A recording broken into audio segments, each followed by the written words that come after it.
Messieurs, nous voulons voir Jésus. Message de Noël, prêché le 24 décembre 1961 au Branham Tabernacle, Jeffersonville, Indiana.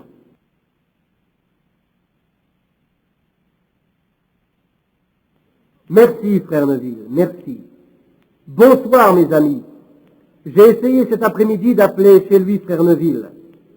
Et la semaine dernière, j'ai dit aux personnes qui venaient de Géorgie et des alentours que je ne pensais pas être ici ce soir, car beaucoup de gens viennent. Et cependant, à Noël, vous savez, tous ces petits-enfants, vous ne pouvez pas leur parler différemment. Pour eux, c'est la fête de Noël. Et ils seraient déçus de pendre leurs petites chaussettes et de les retrouver vides le lendemain matin. C'est une tradition, même dans notre pays, de pendre une chaussette ou quelque chose d'autre.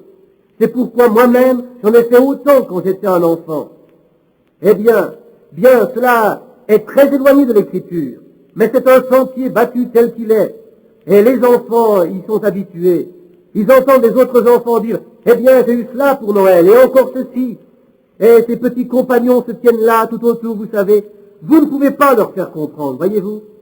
C'est ainsi que Noël demeurera ainsi fixé. Mais ce n'est pas le jour de la naissance de notre Seigneur. Ce n'est pas à ce moment de l'année qu'il est né. Regardez une carte du globe terrestre. La Judée est aussi éloignée de l'équateur que du pôle Nord. Dans la Judée, il y a des montagnes, il y a de la neige. À cette époque de l'année, les bergers ne peuvent se trouver dans la montagne pour garder les brebis. Et une autre chose, ce serait contraire à la nature. Voyez-vous, les agneaux naissent au printemps, non pas en hiver. Les brebis n'agnellent pas à cette période de l'année. Et n'oubliez pas que Jésus était l'agneau de Dieu. Voyez-vous, il a dû naître dans le courant du mois d'avril, peut-être à mi-avril ou quelque chose comme cela. Alors pourquoi dit-on qu'il est né le 25 décembre? Parce que ce jour était du temps des Romains, le jour anniversaire du Dieu Soleil. À ce moment-là, le Soleil se trouve à mi-course dans le ciel. Et du 20 au 25 décembre, il y avait le cirque romain pour célébrer la naissance du Dieu Soleil. Alors ils pensèrent, pour plaire à la fois aux païens et aux chrétiens, ce jour-là, au lieu de célébrer seulement la naissance du Dieu Soleil, on célébrera aussi la naissance du Fils de Dieu. Et c'est ainsi que le 25 décembre fut déclaré le même jour anniversaire de la naissance du Dieu Soleil et de Jésus-Christ. Et cela parut plaire aux païens et à l'église de nom d'alors, car la première église de Rome, la vraie, cela avait été simplement, mais pour les uns et les autres, tout était bien ainsi. Alors cela leur était égal. Alors on déclara ce jour-là comme le jour de la naissance du Dieu Soleil et du Fils de Dieu. Et le jour le plus long de l'année, ou plutôt la nuit la plus longue de l'année, est celle du 21 ou du 22 décembre, quand, dans le système solaire, le Soleil a atteint le tropique du Capricorne pour retourner vers le tropique du Cancer, qu'il atteindra le 21 juin. Et ce sera alors le jour le plus long de l'année. Voyez-vous, Noël a été fixé le 25 décembre. Nous n'y pouvons rien. Des pneus sans chambre sont ici pour demeurer. Je les déteste, mais ils sont ici pour y rester, c'est vrai. Les femmes déshabillées, elles sont là pour y rester. Les shorts seront toujours là, c'est tout. Ils deviendront de plus en plus courts tout le temps. Et je ne puis rien contre cela. Je puis seulement dire que c'est mal et m'en tenir là. C'est vrai. Le péché existe et il demeurera ici. Il demeurera ici. Nous avons beau le combattre, sans succès. Il demeurera ici jusqu'au retour de Jésus. Et jusque-là, tout demeurera ainsi. Maintenant, laissez-moi vous dire ceci pour mettre les choses au clair. Je ne crois pas que Jésus se préoccupe du jour où vous célébrez son anniversaire, que ce soit le 25 décembre ou en mai, avril, juin, juillet ou à quelque autre moment. Alors, adorez-le n'importe quel jour.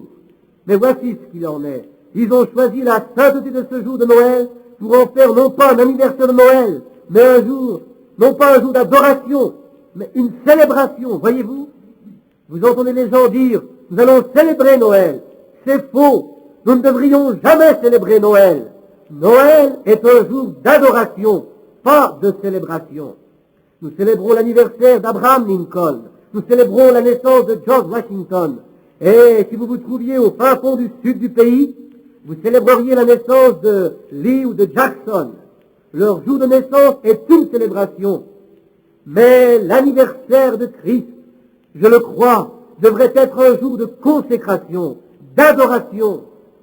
Cette nuit-là, les gens qui se trouveraient à l'église devraient être à genoux, priant Dieu, le remerciant pour le véritable don de Noël. Par contre, dans d'autres lieux, il y aura beaucoup de femmes portant des chaussures avec des talons aiguilles. Elles seront maquillées, les hommes porteront leur costume à queue de pie. On trinquera dans des verres pleins de whisky et des dizaines de millions de dollars seront dépensés en whisky, en cigares, en cigarettes, alors qu'il y aura des milliers de pauvres petits-enfants affamés, sans rien à manger, sans un endroit pour reposer leur tête. Nous avons besoin d'adoration, et c'est la célébration que nous avons. C'est ainsi. Nous ne pouvons rien changer. Cela sera toujours ainsi de toute façon. Nous allons avoir Noël. Ou Christmas. En anglais, le mot Noël se dit Christmas, note de l'éditeur. Et ce mot Christmas signifie une messe pour Christ. Christmas, c'est une tradition catholique. Une de mes filles, je ne peux plus l'appeler maintenant petite, Betty, devait l'autre jour écrire une histoire sur la mythologie, sur les choses mystiques. Je lui ai dit alors, écris tout simplement sur Saint Nicolas ou sur le Père Noël, c'est cela. Saint Nicolas a pris la place de Christ. Et voyez-vous, il n'y a jamais eu une telle personne. C'est une tradition absolument catholique, qui n'a rien à voir avec les protestants, ou avec Noël, ou la naissance du Christ, pas du tout. Mais Saint Nicolas est appelé à demeurer. Mais un jour, Jésus viendra pour demeurer. Et c'est celui-là que nous espérons. Maintenant, je suis certain que vous préféreriez que le frère Neville soit sur l'estrade ce soir, car j'avais annoncé que je ne serais pas présent aujourd'hui. Et si je dois parler, j'enregistrerai sur une bande. En avez-vous? Alors préparez-en une.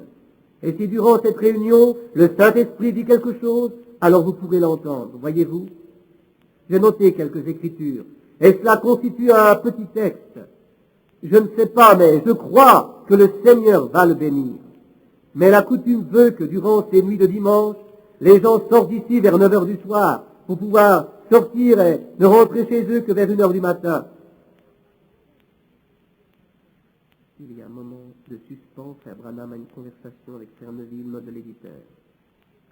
Ah, il pensait que j'avais peut-être un petit peu mélangé. Il pensait que ce soir, c'était le soir du Nouvel An.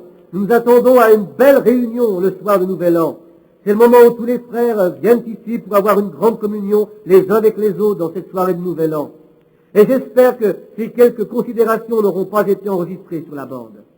Mais l'autre jour, pendant que la bande enregistrait, j'ai buté sur une phrase à différentes reprises, et cela a gâché cette bande. Je parlais du christianisme contre le paganisme. Et quand vous recevrez cette bande, je vous demanderai de me faire voir ce que cela a donné. Ok? Très bien. C'est gentil à vous. Eh bien, je veux profiter de cette occasion pour remercier cette Église et ses membres pour les bonnes choses que vous m'avez offertes pour Noël. Il y a juste quelques instants, mon fils est venu m'apporter une grande boîte. Et je me trouvais dans mon bureau en train d'étudier. Je l'ai ouverte et j'ai retiré un costume tout neuf offert par le tabernacle. Et beaucoup de gens m'ont envoyé de petites choses personnelles. Je n'ai pas encore ouvert tous vos envois. J'attends le moment où ce jour, mon fils Joey ouvrira les siens. Et alors, j'ouvrirai les miens.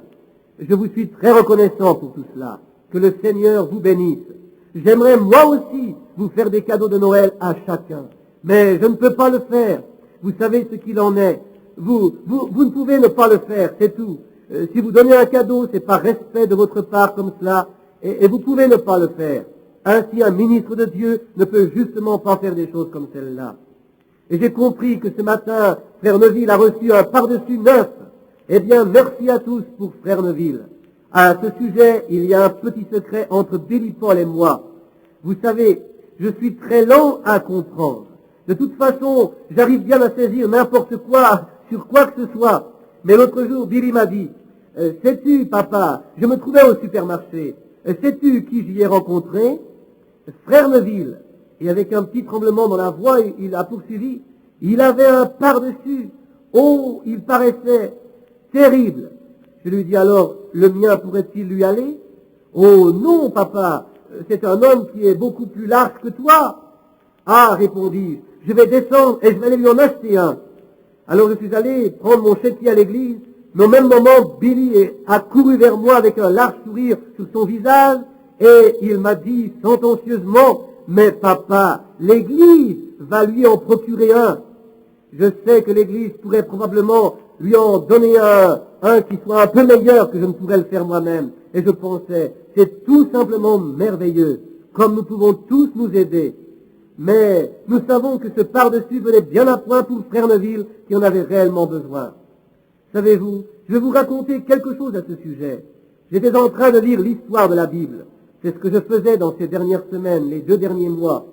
J'ai lu d'abord dans un premier livre, qui était l'Ancien Testament, ce que Dieu était dans l'Ancien Testament. Puis j'ai pris le Nouveau Testament pour voir ce que Dieu était dans ce livre. Et je l'ai comparé avec ce qu'il est aujourd'hui, car je sais qu'il doit rester le même. Voyez-vous? Alors il y a un endroit de l'Église qui est oublié. Ce fut la période entre le départ du dernier apôtre et l'établissement de l'âge sombre quand l'Église catholique établit son règne. Ils perdirent tous les miracles et toute la divinité sortie de l'Église avec tout le reste. J'ai voulu savoir ce qui se passa durant cette période. Ainsi, j'ai consulté les plus anciens récits tels que les 2 Babylones de Hyslop, le pèlerinage douloureux de l'église de Broadbent, le livre des martyrs de Fox, et les pères d'après-Nicée et le concile de Nicée et le concile prénicéen. Et j'ai pris connaissance de tout ce que les grands historiens de ces temps-là ont écrit sur la vie de ces hommes précieux. Et quand je les ai lus, il me semblait que je pouvais entendre le psaume de la vie de Longfellow. Nous nous rappelons la vie de ces grands hommes. Nous pouvons rendre nos vies sublimes avec tous ceux qui, derrière nous, ont laissé la trace de leurs pas sur les sables du temps. J'ai compris alors tout ce que ces hommes, toutes ces femmes ont dû surmonter pour maintenir ce même évangile. Ils ont prêché ce même évangile. Et comme ce fut le cas dans l'Ancien et le Nouveau Testament, il se passa la même chose qu'alors. Il y eut 1, 2, 3 témoignages. Chaque parole est confirmée, établie. Le même Dieu qui se manifesta avec les anciens prophètes, avec les apôtres, se manifesta également du temps des frères prénicéens. Et aujourd'hui même, Dieu se manifeste de la même manière à son peuple, avec les mêmes signes, les mêmes miracles, le même évangile, la même puissance, le même Dieu, avec 3 comme un témoignage pour nous, que ceci est la vérité. Cela est la vérité. Dieu le donne dans 3 testaments. Voyez-vous, la Bible est l'histoire de ce que Dieu était. C'est l'histoire de l'Ancien Testament. Le Nouveau Testament est une histoire du Nouveau Testament.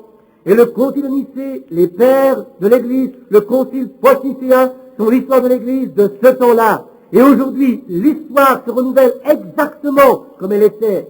Et cette histoire ne sera jamais écrite. Non, elle est trop proche maintenant de son retour. En ces jours-ci, que Dieu aide un homme, ô vous tous, qui recherchez les honneurs humains, qui essayez de vous rendre populaire parmi les êtres humains. Ne savez-vous pas que l'être humain, quand il périt, entraîne dans sa perte l'objet de sa convoitise? Mais recherchez d'obtenir les trésors célestes. Ils ne passeront jamais. Les bénédictions les plus précieuses de Dieu demeurent au-dessus de vous tous. Je dis à tous ce soir, c'est mon habitude de me rendre à l'église quelque part le dimanche, si je puis le faire. Et aujourd'hui, ce matin, je voulais descendre avec le grand désir d'écouter le message de frère Neville. Mais après avoir fait cette promesse, je ne pouvais pas m'y soustraire. Alors, j'ai essayé d'écouter à la radio, et tout ce que je pouvais entendre, c'était des invitations de ce genre. Immédiatement après le service, nous nous réunirons tous dans la salle à manger pour prendre le café ensemble. Mais où en est arrivée l'église? C'est une loge. Pourquoi ne dites-vous pas simplement une loge et non pas une église? Église, vous n'êtes pas supposé faire cela. L'église n'est pas une réunion pour prendre le café, ou des dîners, ou des soupers, et toutes ces choses du même genre. Une église est un lieu où nous sommes en communion avec le Seigneur. J'ai dit alors à ma femme, chérie, je deviens si critique.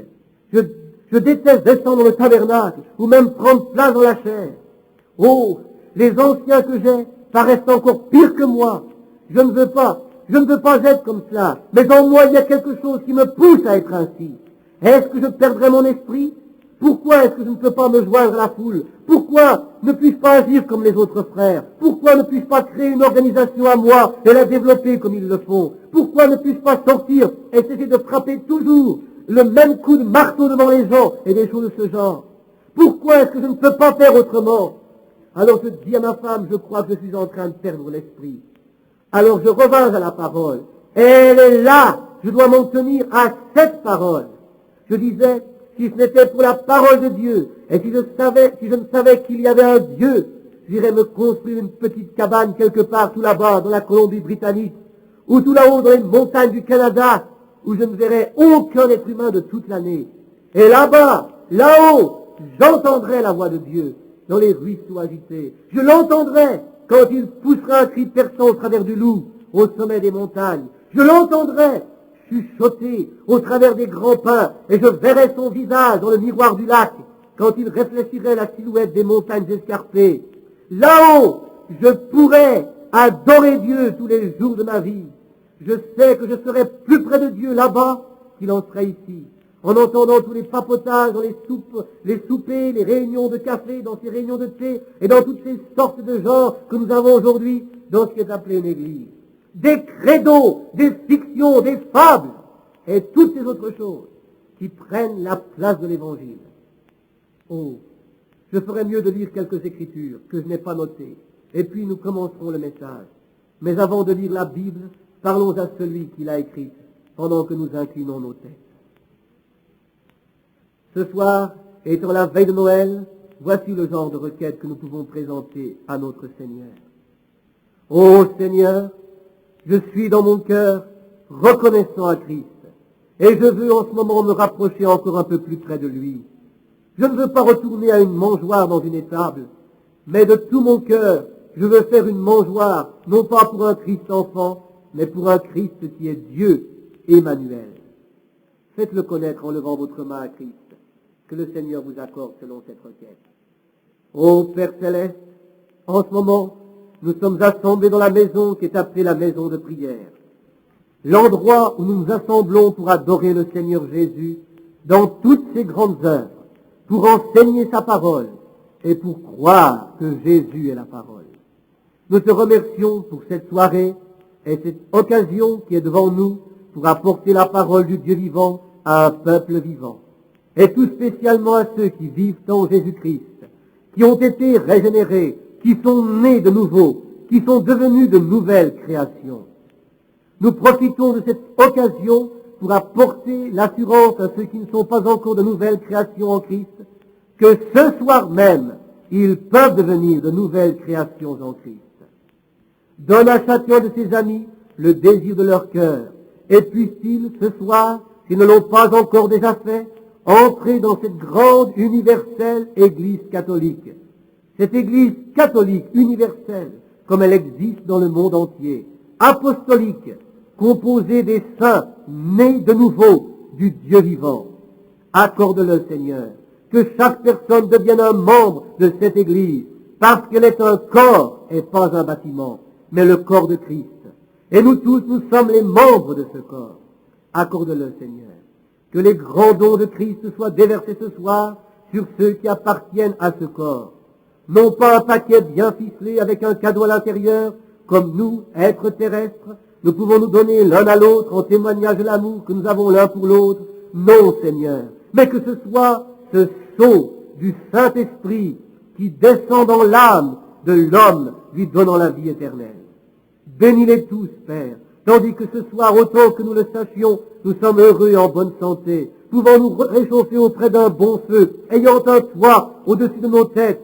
Nous penserons à ces milliers qui, dans le monde, n'ont pas d'endroit où aller. Père céleste, aie pitié de nous et accorde-nous cette requête. Nous te demandons ce soir de bénir la parole qui va être annoncée. Bénis notre pasteur, bénis les conseillers et les diacres de l'Église, et chacun de ceux qui sont affiliés comme membres de ce corps étant nés de nouveau. Nous te le demandons dans le nom de Jésus. Amen. Comme il y a quelques instants, j'ai commencé à le dire, dans l'énumération des saints, Saint Martin, par une nuit très froide, il trouva un vieil homme pauvre qui était couché devant la porte d'entrée gelée. Il voyait les gens passer devant lui, qui auraient pu donner au vieil homme un vêtement quelconque pour le réchauffer, mais aucun ne s'arrêtait. Alors, Saint Martin, sachant que c'était son devoir, bien que sa mère et son père étaient tous les deux des païens, il enleva son manteau de soldat, il prit son épée et il coupa ce manteau par le milieu. Et dans l'un des morceaux, il enveloppa ce vieux compagnon, puis il s'en alla, sous la risée des gens qui se moquaient de lui, en disant « Quel drôle de soldat, quel fanatique !» Mais la nuit suivante, Saint Martin fut réveillé. Dans l'endroit où il habitait, il eut une vision. Ayant regardé, il se trouvait dans une pièce. Et là, se tenait Jésus, entouré d'un groupe d'anges. Et Jésus était enroulé dans cette pièce de vêtements, dans le manteau. Et Jésus dit aux anges, « Savez-vous où j'ai trouvé cela ?» Ils répondirent, « Non, Seigneur. » Et Jésus poursuivit, « Martin m'a enveloppé dans ceci. » Ainsi, le frère Martin sut alors que c'était un appel pour le ministère, car lorsqu'il avait enveloppé ce vieil homme dans ce manteau, c'était Jésus qui se trouvait dans le vieillard. Ainsi, s'il était dans un vieillard, que nous appellerions un mendiant, un va-nu-pied, allongé dans la rue, Jésus viendra à n'importe qui, alors celui-ci le connaîtra. Toutes les fois que vous avez fait ces choses à l'un de ces plus petits de mes frères, dit Jésus, c'est à moi que vous les avez faites. Matthieu 25, 40. Que Dieu nous aide à nous souvenir de cela. Maintenant, vous qui avez votre Bible et qui désirez suivre le texte, sachez que je vais vous lire deux passages des Saintes Écritures ce soir. L'un tiré d'Ésaïe dans le 42e chapitre et l'autre tiré du 12e chapitre de Saint Jean. Je désire vous lire ces passages. Ésaïe, chapitre 42 et les versets 1 à 7. Voici mon serviteur que je soutiendrai, mon élu en qui mon âme prend plaisir. J'ai mis mon esprit sur lui. Il annoncera la justice aux nations. Il ne criera point, il n'élèvera point la voix. Il ne la fera point entendre dans les rues. Il ne brisera point le roseau cassé et il n'éteindra point la mèche qui brûle encore. Il annoncera la justice selon la vérité. Il ne se découragera point et ne se relâchera point jusqu'à ce qu'il ait établi la justice sur la terre et que les îles espèrent en sa loi. Ainsi parle Dieu l'Éternel, qui a créé les cieux et qui les a déployés, qui a étendu la terre et ses productions, qui a donné la respiration à ceux qui la peuplent et le souffle à ceux qui y marchent. Moi, l'Éternel, je t'ai appelé pour le salut, et je te prendrai par la main, je te garderai et je t'établirai pour traiter alliance avec un peuple, pour être la lumière des nations, pour ouvrir les yeux des aveugles, pour faire sortir de prison le captif et de leur cachot ceux qui habitent dans les ténèbres. Lisons maintenant Jean 12, 17 à 28. Tous ceux qui étaient avec Jésus, quand il appela Lazare du sépulcre et le ressuscita des morts, lui rendaient témoignage. Et la foule vint au-devant de lui parce qu'elle avait appris qu'il avait fait ce miracle. Les pharisiens se dirent donc les uns aux autres, « Vous voyez que vous ne gagnez rien. Voici le monde est allé après lui. » Et quelques Grecs, du nombre de ceux qui étaient montés pour adorer pendant la fête, s'adressèrent à Philippe de Bethsaïda, en Galilée, et lui dirent avec instance, « Seigneur, nous voudrions voir Jésus. » Philippe alla le dire à André, puis André et Philippe le dirent à Jésus. Jésus leur répondit, « L'heure est venue où le Fils de l'homme doit être glorifié. En vérité, je vous le dis, si le grain de blé qui est tombé en terre ne meurt, il reste seul. Mais s'il meurt, il porte beaucoup de fruits. Celui qui aime sa vie la perdra, et celui qui hait sa vie dans ce monde la conservera pour la vie éternelle. Si quelqu'un me sert, qu'il me suive, et là où je suis, là aussi sera mon serviteur. Si quelqu'un me sert, le Père l'honorera. Maintenant mon âme est troublée, et que dirais-je? Père, délivre-moi de cette heure. Mais c'est pour cela que je suis venu jusqu'à cette heure. Père, glorifie ton nom. Et une voix vint du ciel, je l'ai glorifié, et je le glorifierai encore. De ce récit, j'ai tiré un texte que j'ai utilisé d'une autre façon déjà. Messieurs, nous voudrions voir Jésus. Dans le temps, j'ai traité ce sujet d'une façon un peu différente de ce que je me propose de faire ce soir.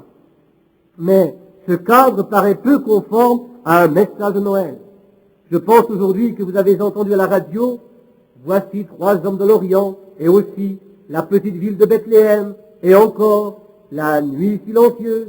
Vous avez dû entendre des ministres parler de la naissance de Jésus et de sa vie.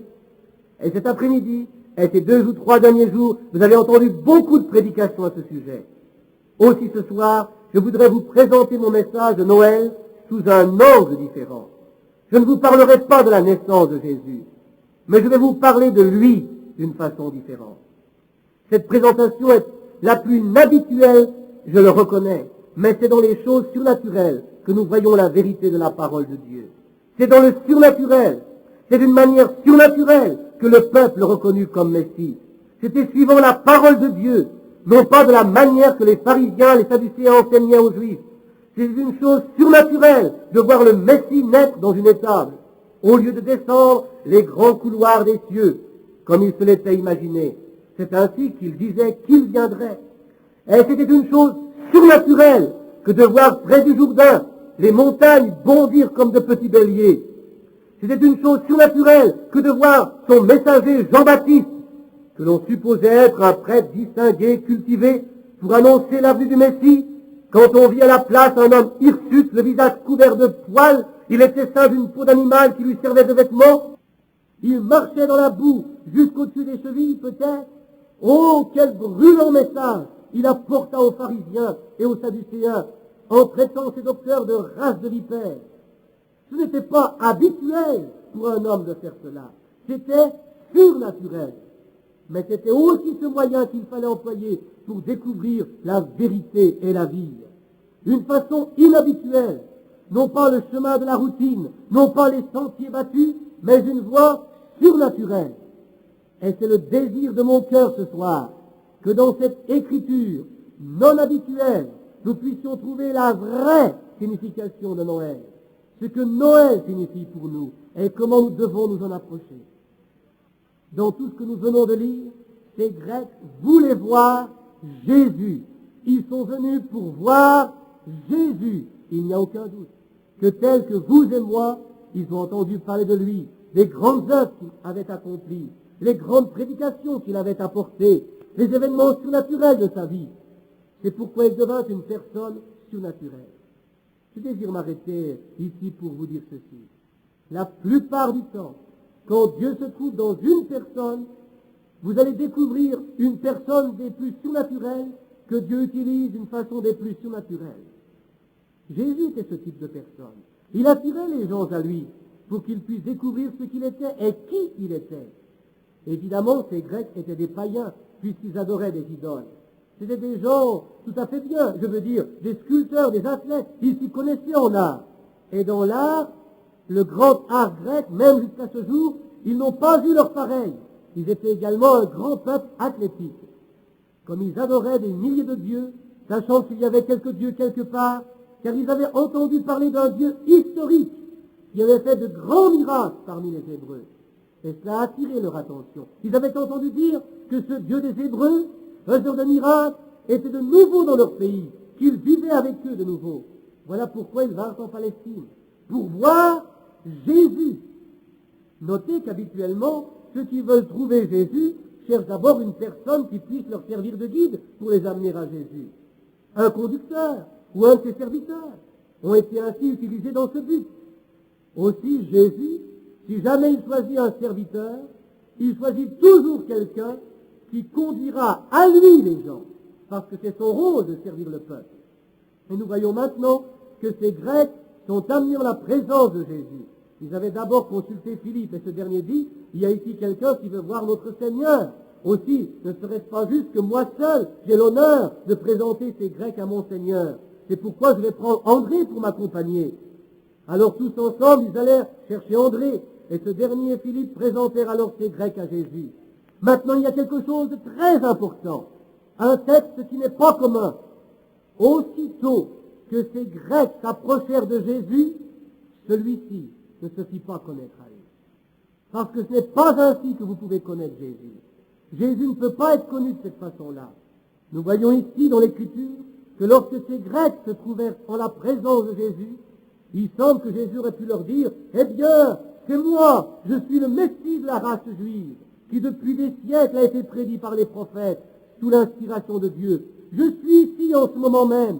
Je suis celui qui est né à Bethléem d'une mère juive. Dieu est mon Père. Je suis maintenant ici pour me faire connaître à vous, Grecs. » Oh, voyez-vous, cela aurait été encore davantage vrai que cette version de 1961, mais remarquez-le, aussitôt qu'ils furent en sa présence, voilà le point capital, avoir le peuple en sa présence. Et aussitôt que ces Grecs se trouvèrent en sa présence, Jésus leur dit, si le grain de blé qui est tombé en terre ne meurt, il reste seul. Quelque chose d'inhabituel que celle-ci. Au lieu d'accepter leur introduction, la chose que Jésus a faite, c'est de leur montrer un endroit où ils pourront le trouver. Si le grain de blé qui est tombé en terre ne meurt, il reste seul. Et que fit-il là? Il leur fit comprendre cette grande vérité. Comment le voir? Ils ne pouvaient pas le voir au travers de la vie éternelle, en se tenant simplement devant eux, sous son apparence d'homme. Il était un homme, c'est vrai. Il y a quelques jours, j'ai eu une vision vers 9 ou 10 heures du matin. J'étais en train de prier le Seigneur, sentant en moi un appel, me poussant constamment vers les terres étrangères cette année-ci.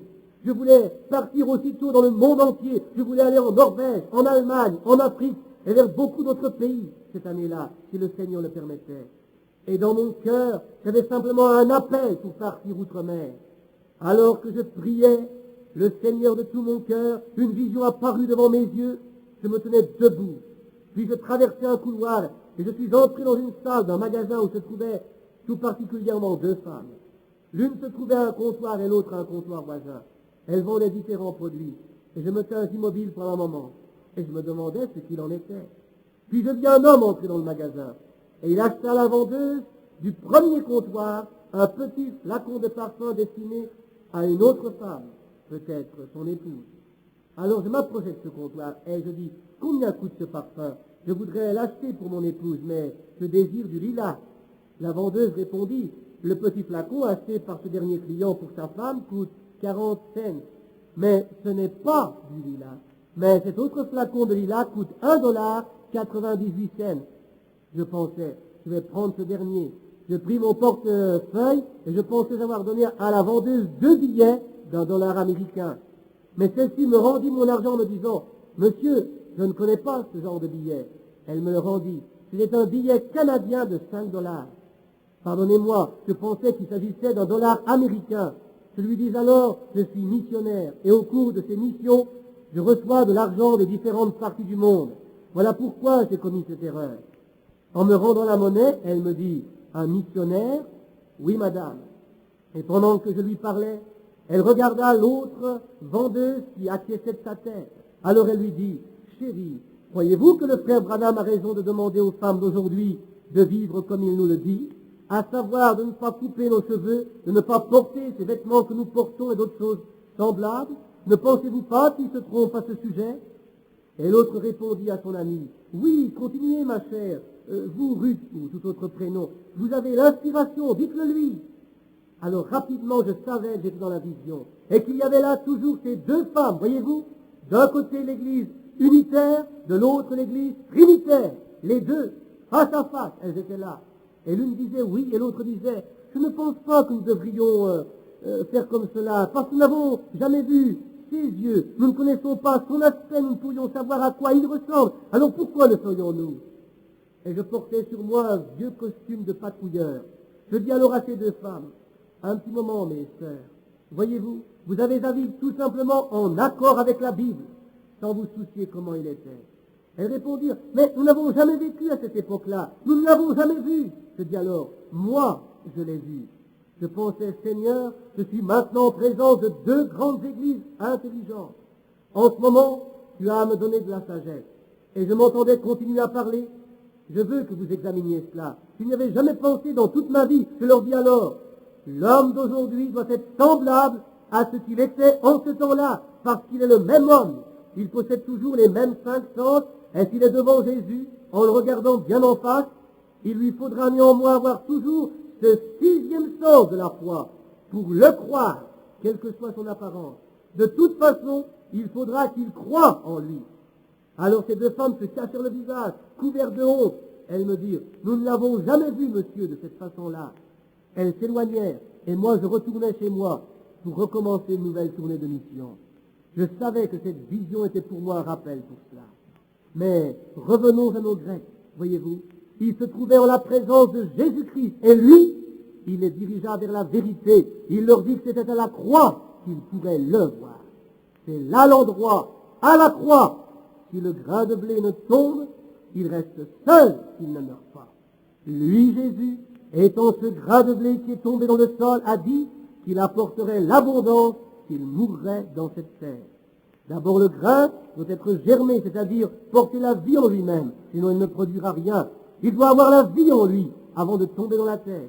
Mais lui, Jésus, il avait la vie éternelle en lui, parce qu'il était Emmanuel, et il devait donner sa propre vie pour pouvoir apporter la vie de nouveau. Parlons de ce grain de blé. Vous dites, comment un grain de blé peut-il? Voici le processus. Un grain tombe en terre, il va produire 100 nouveaux grains. Et ces 100 grains tombent en terre, ils en produiront 10 000, et ces 10 000 en produiront 1 million. Et à son tour, ce million de grains produira de quoi remplir un plein chaland. Et ainsi de suite, jusqu'à nourrir la terre entière. Voilà ce que Jésus voulait dire. Si je vis ma vie seule, et si je meurs ainsi, en ayant vécu ma vie seule, alors je ne laisserai aucun fruit derrière moi. Mais si je tombe en terre, sous la volonté de Dieu, alors j'apporterai une nouvelle naissance.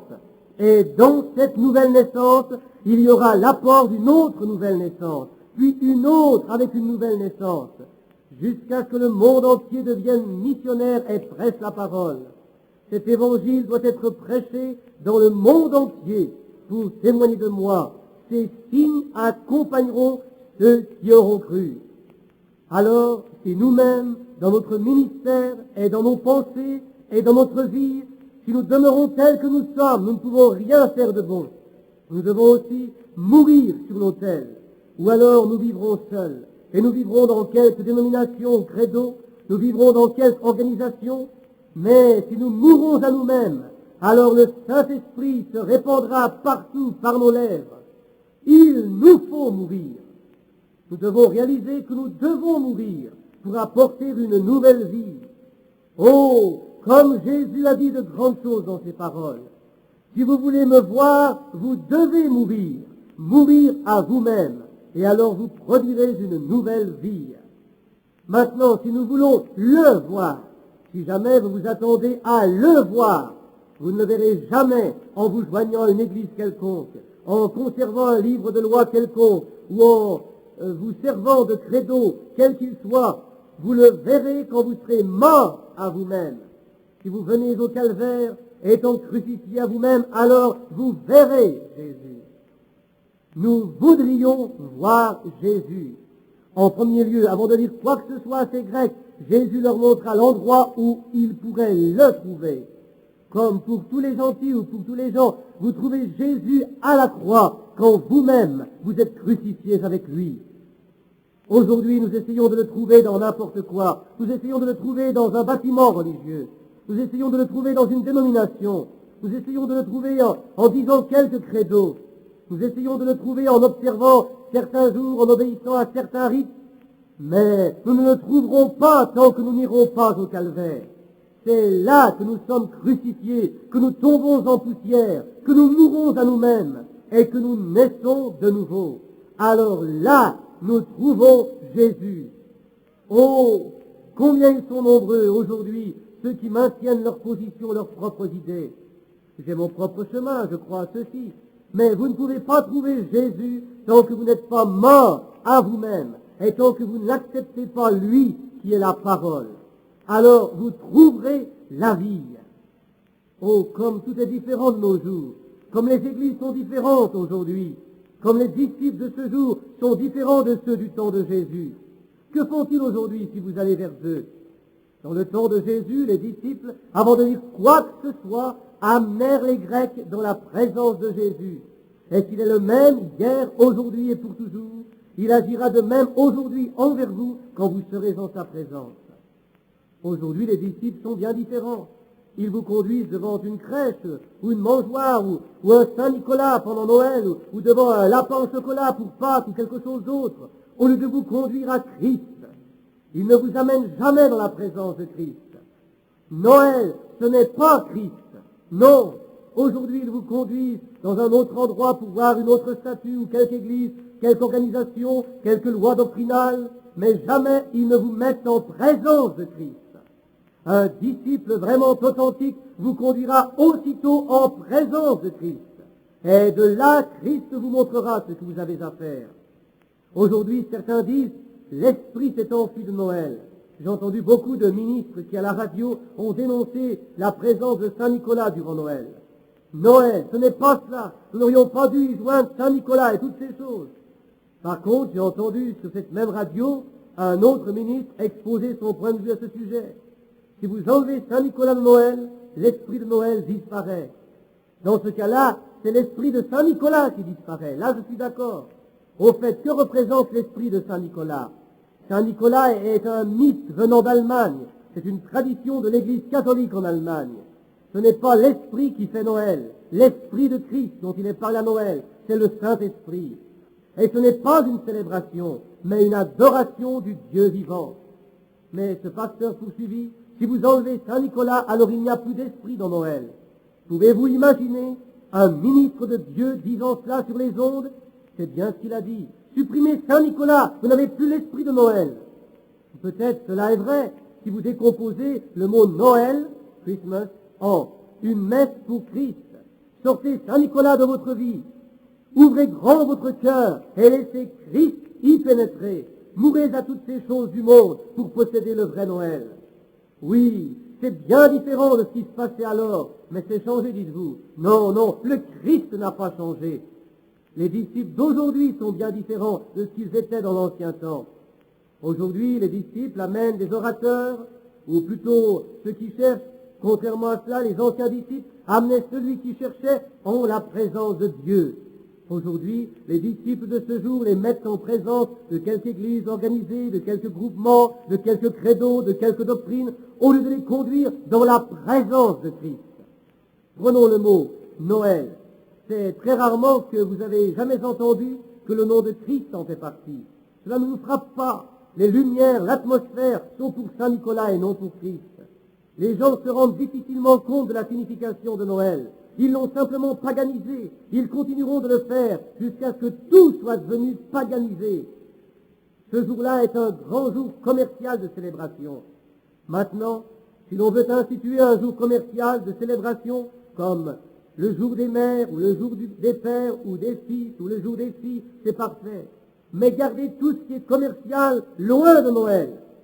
Il y a peu de temps, j'ai vu une affiche disant « Remettez Christ dans Noël ». Voyez-vous, ils vous amènent dans une église, vous apprenez un credo, ils vous conduisent à un Noël, et que faites-vous? Vous voyez un Saint-Nicolas.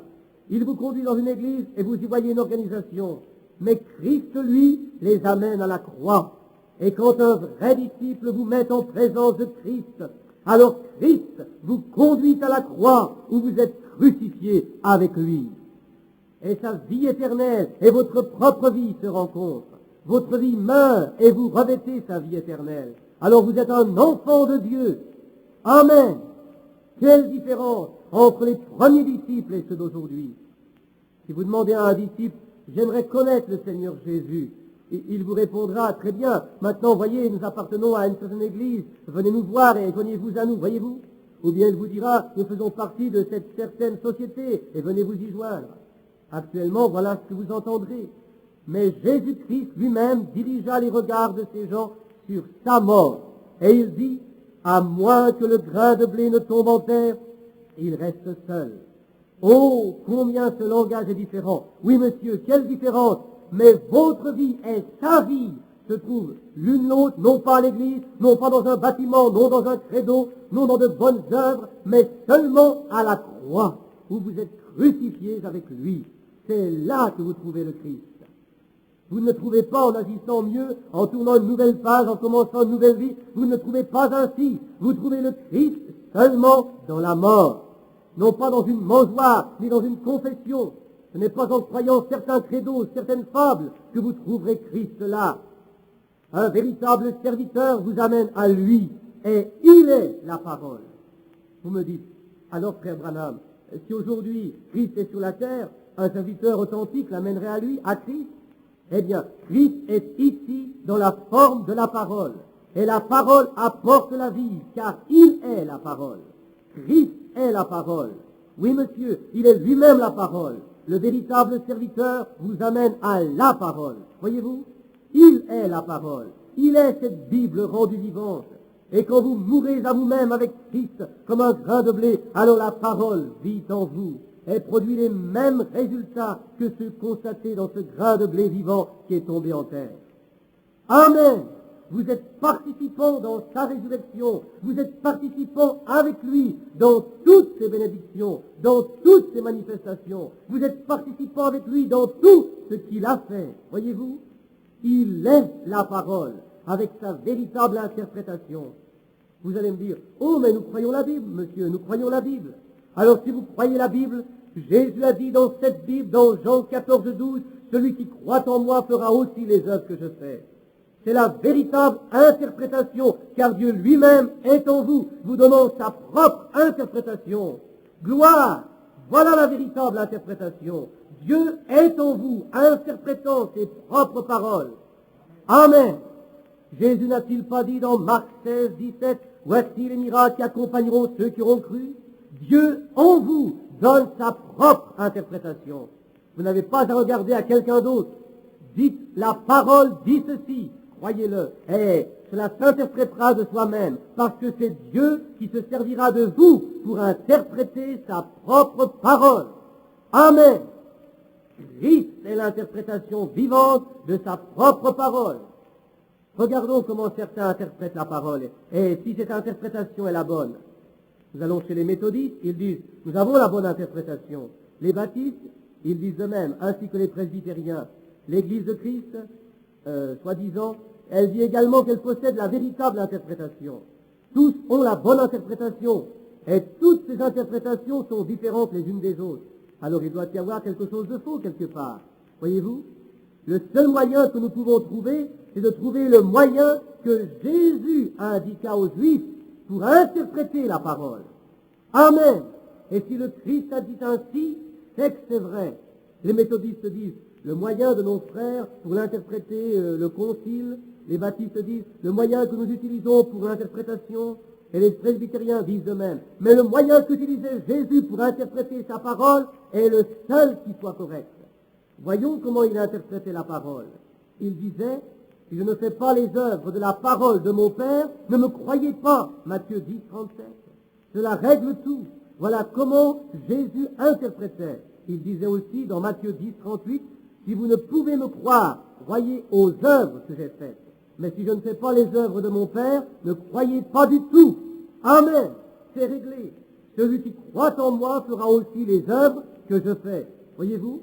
Il doit y avoir quelque chose de vrai, quelque chose de faux. Ou alors, que faisons-nous? À quel jeu jouons-nous? Que venons-nous faire ici en prétendant être chrétiens? Et nous faisons ceci, cela et l'autre chose. Nous nous joignons à des credos, nous serrons les mains à cette sorte de pentecôtiste ou de ce méthodiste ou ce presbytérien ou ce baptiste ou ce catholique. Qu'en est-il de tout cela? Que faisons-nous? Jouons-nous au jeu du chat et de la souris? Où en sommes-nous? Alors il n'y a qu'un seul chemin, une seule fondation. Il n'existe qu'un seul chemin sûr.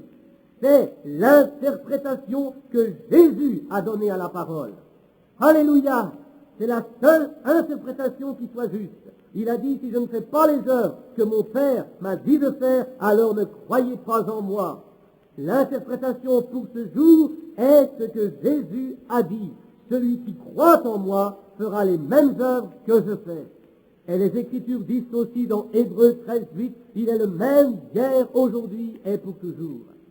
Il a dit également, c'est ainsi que vous saurez si je viens de Dieu ou non. C'est ainsi qu'on viendra le savoir. Les Juifs disent à Jésus, maintenant, attends une minute, nous avons Abraham pour père. Nos pères ont mangé la manne dans le désert. Et Jésus leur répondit, ils sont tous morts. Nous avons vu au rocher frappé. Et Jésus leur dit, et ils sont tous morts. Puis il poursuivit, mais je suis ce pain de vie qui est venu du Dieu du ciel. Et ce n'est pas moi qui parle, c'est mon Père qui demeure en moi. Il est l'interprète de cette parole divine. Et ici, il prouve qu'il est Dieu, parce qu'il fait en ce moment avec moi ce qu'il a dit qu'il ferait. Amen. C'est l'Écriture. C'est le message à donner à ce peuple, et non pas une crèche ou une mangeoire. Noël n'est même pas mentionné dans les 2 livres de la Bible. Pas une seule fois Jésus leur a parlé de sa naissance, mais il leur a parlé de sa mort. Pas une seule fois Jésus a dit, joignez une église. Pas une seule fois il a dit, récitez un credo. Mais il a dit, venez à moi. Celui qui le fait, les œuvres que je fais l'accompagneront, exactement comme si c'était moi. Si je ne fais pas les œuvres du Père, ne me croyez pas. Parce que la parole dit que lorsque le Messie sera venu, il fera toutes ces choses. Il sera un prophète, oui, il a été un prophète, il a été un voyant comme Moïse le fut. Le boiteux bondira comme un cerf, les aveugles verront, les muets parleront.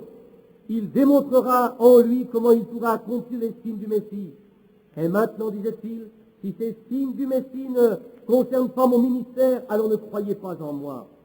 Mais c'est ici où vous interprétez la parole, dit-il. Si je n'ai pas ces signes, alors ne le croyez pas. Mais si j'accomplis ces signes, et si vous ne pouvez me croire quand j'interprète la parole, croyez au moins en ces signes, car il parle de la parole. Voilà l'interprétation de la parole véritable. C'est cela, c'est le message. Vous n'avez pas à prendre la parole de personne. Vous n'avez pas à joindre une église quelconque. Vous pouvez vous joindre à ces organisations, mais sachez que l'église de Dieu, vous y naissez grâce au calvaire. Vous dites que Dieu soit béni, frère Branham. Moi aussi, j'y suis né. Alors, vous direz, les œuvres que Jésus a faites, vous les ferez aussi. C'est bien ce que Jésus a dit. Il a dit également, les œuvres que je fais rendent témoignage de moi. Alléluia! Les œuvres que je fais sont la preuve de ce que je suis. Ne voyez-vous pas? En d'autres mots, ne pouvez-vous pas voir ce que le Messie devait faire? Et vous ne croyez pas que j'ai l'interprétation véritable de la parole, puisque mon Père la confirme et l'approuve? Pensez-vous que je sois trop dur contre vos organisations? Vous pensez que je suis trop radical et vous me traitez de fou. Vous dites que j'ai un démon en moi, que j'ai perdu mon esprit. Oui, ils ont dit de Jésus qu'il était fou, qu'il n'appartenait pas à leur groupe, qu'il avait perdu l'esprit. Alors Jésus pouvait leur dire ceci. Alors si vous êtes de Dieu, où sont les signes de Dieu? Si vous croyez en Moïse, où sont avec vous les signes de Moïse?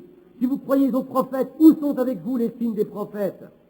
Ainsi, si vous ne pouvez croire que je possède la véritable interprétation, croyez aux signes, car ils témoignent que j'ai raison. Alléluia! Ce sont eux qui témoignent de moi. Ils prouvent si je suis dans le vrai ou non. Tous ceux que le Père m'a donnés me suivront et marcheront avec moi.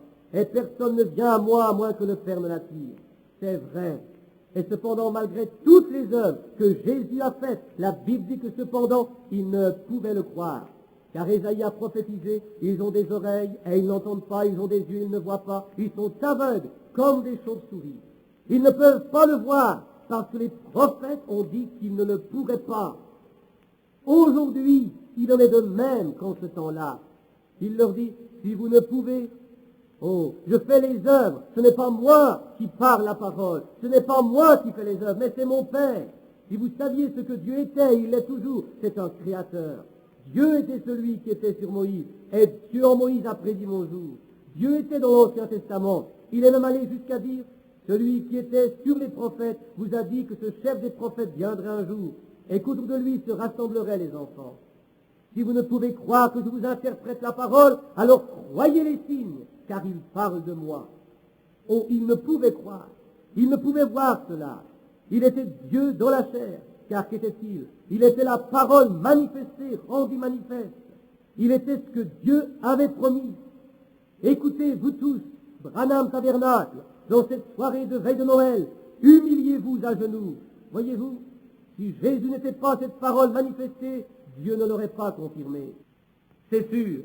En d'autres termes, Jésus pourrait dire, lequel de vos groupes, lequel de vos hommes, lequel de vos grands prêtres, lequel de vos étudiants, que Dieu utilise pour annoncer sa parole et la manifester, lequel d'entre tous peut dire que c'est exact? Voyez-vous?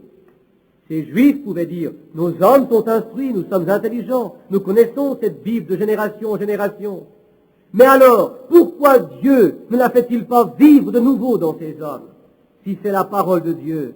Moi et mon Père, nous sommes un et non pas trois. Nous sommes un. Dieu est en Jésus. Dieu parle au travers de lui. Jésus n'est plus lui-même, mais il est la voix de Dieu au travers de lèvres humaines. Alléluia. Et ce soir, chaque croyant est comme possédé, si complètement donné à Christ, que ses paroles mêmes deviennent comme les paroles de Christ. Jésus parle, et la parole est faite chair. Il parle, et la parole est manifestée. Les œuvres que je fais, vous les ferez aussi. Ces signes accompagneront ceux qui auront cru. Dans Ésaïe 42, que nous avons lu écrit, une grande lumière est venue. La lumière. Oh, je ne veux pas m'écarter du sujet, mais la plus grande lumière qui ait jamais brillé, brilla dans cet humble et petit Nazaréen. Un homme sans beauté qui aurait pu nous attirer à lui. Un homme sans instruction pour parler comme les gens du monde. Un homme qui ne connaissait pas les rites et les choses de ce monde.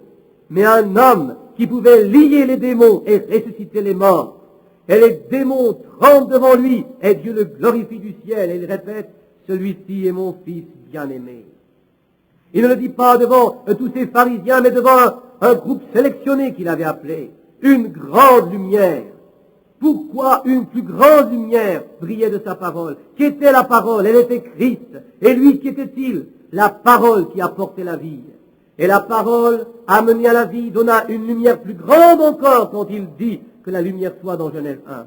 Ce fut une lumière d'une création mortelle qui devrait tomber. Mais sa parole, c'était la vie éternelle et la lumière éternelle.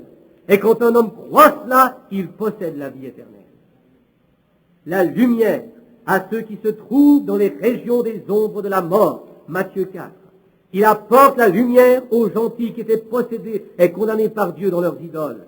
Mais Jésus vint comme une lumière. Que dit-il? La parole est une lumière sur mon sentier, une lumière pour éclairer le chemin que mes pieds vont suivre, une lumière pour me guider.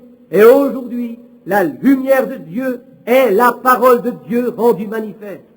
La lumière, ce sont les œuvres de Dieu créées par la parole de Dieu qui apportent la vie. Aujourd'hui, c'est une lumière plus puissante qu'elle n'était à l'aube de la création. Amen. La lumière. Jésus est une lampe sur mon sentier. Oh Dieu, la lumière, c'est la parole. Aujourd'hui, nous sommes dans les ténèbres, remplis de credos et de dénominations, remplis de sensations et de fanatisme. Nos cœurs sont ouverts aux ensevelisseurs de toutes sortes d'esprits qui nieraient même à cette parole d'être la vérité et qui disent le temps des miracles est passé. Pour eux, le baptême du Saint-Esprit, le parler en langue, les prophètes, tout le reste, cela n'existe pas. Tout cela est mort depuis bien des années. Alors, pour voir Dieu au milieu des ténèbres des credos, des ténèbres des dénominations, alors prenez sa parole et un groupe de personnes qui la croient.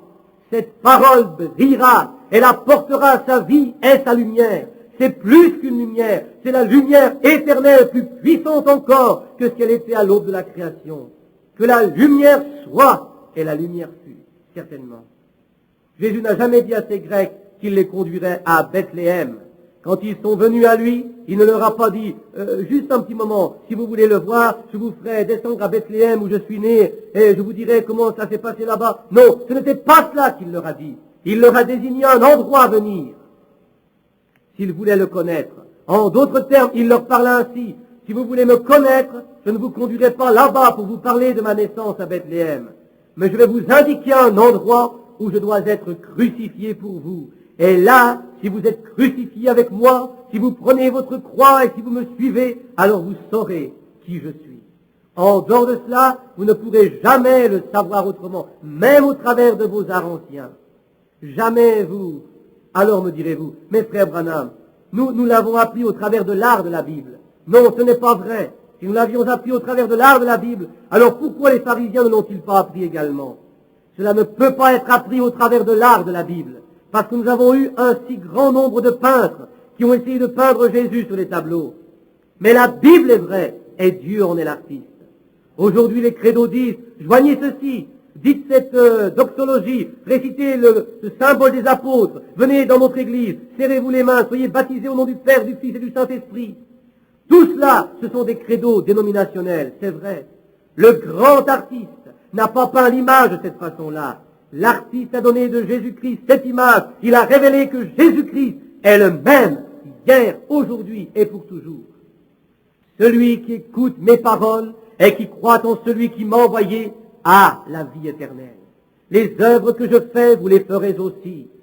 Ces signes accompagneront ceux qui ont cru. C'est ainsi que le peintre divin l'a peint. Ainsi, quand Dieu réfléchit à cela, vous savez alors que vous êtes tombé sur le portrait correct. En dehors de cela, ce ne sont que de fausses copies.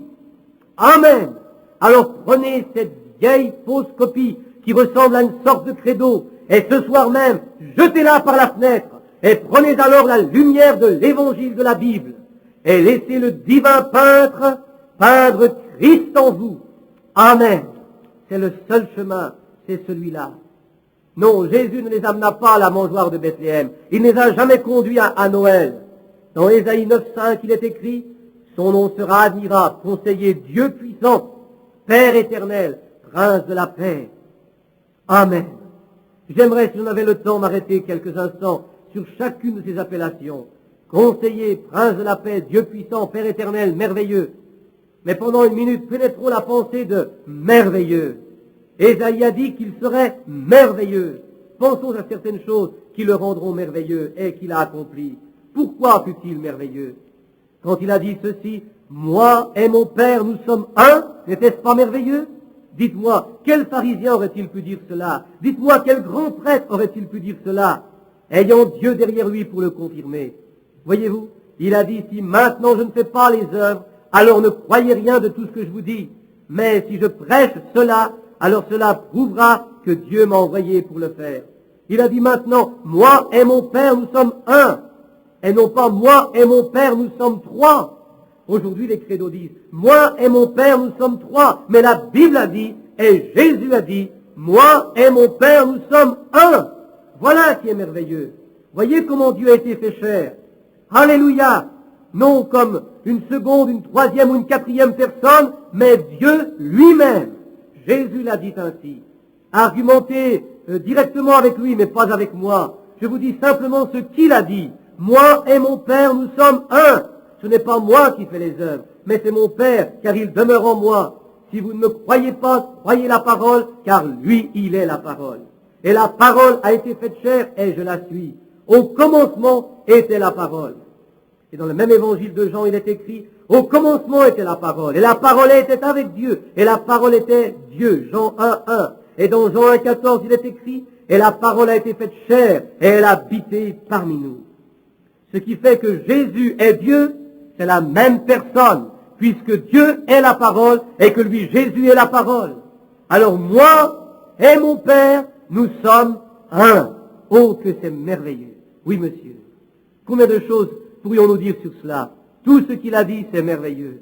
Une autre chose qu'il a dit, je suis la lumière du monde. Citez-moi un prêtre qui puisse dire cela. Indiquez-moi une dénomination qui puisse dire cela. Quel est le credo qui pourrait dire cela? C'est merveilleux. Je suis la vérité. Oh, combien nos credos sont à 1 million de kilomètres de la vérité. Le credo ne peut pas rendre Dieu manifeste.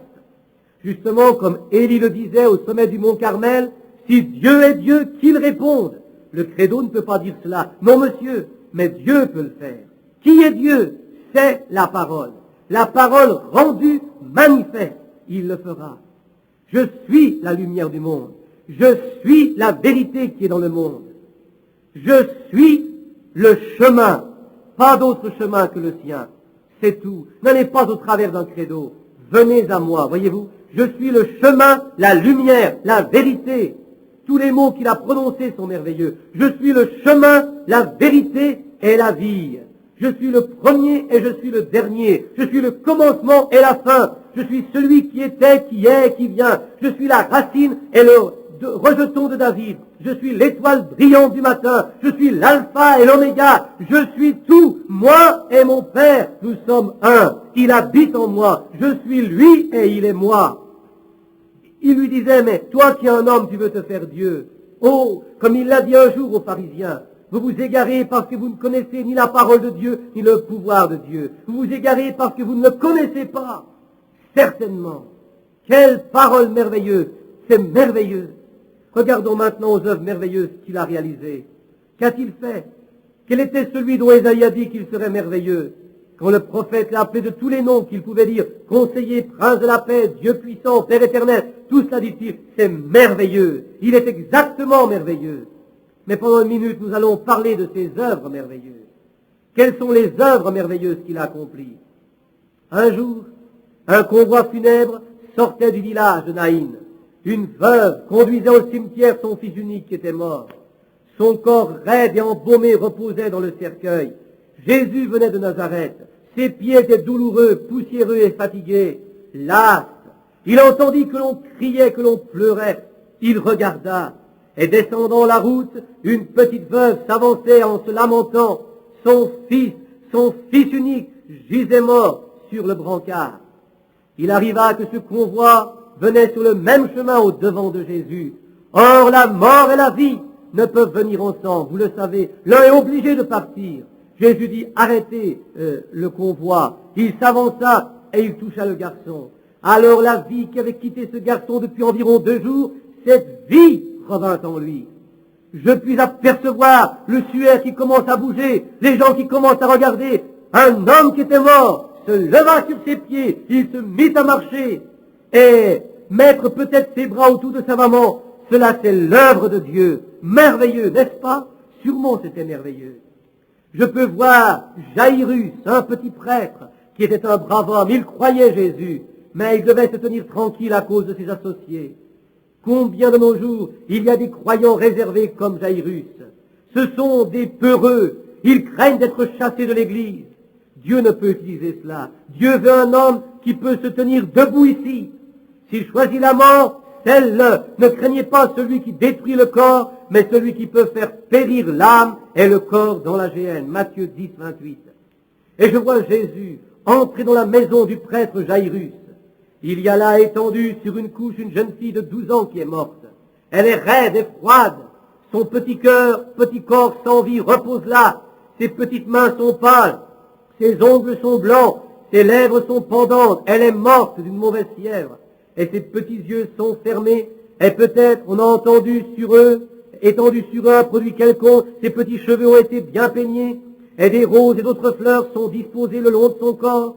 Le père, la mère, les voisins pleurent. C'était leur fille unique. Elle est partie. Mais je vois Jésus qui marche dans cette chambre. Amen. Il regarde autour de lui. Il les voit tous. Et ils se mettent à rire de lui. Il les fait sortir de la chambre. C'est merveilleux. Voyez-vous, un homme qui peut avoir le contrôle de la foule entière. Pourquoi n'ont-ils pas dit quelque chose?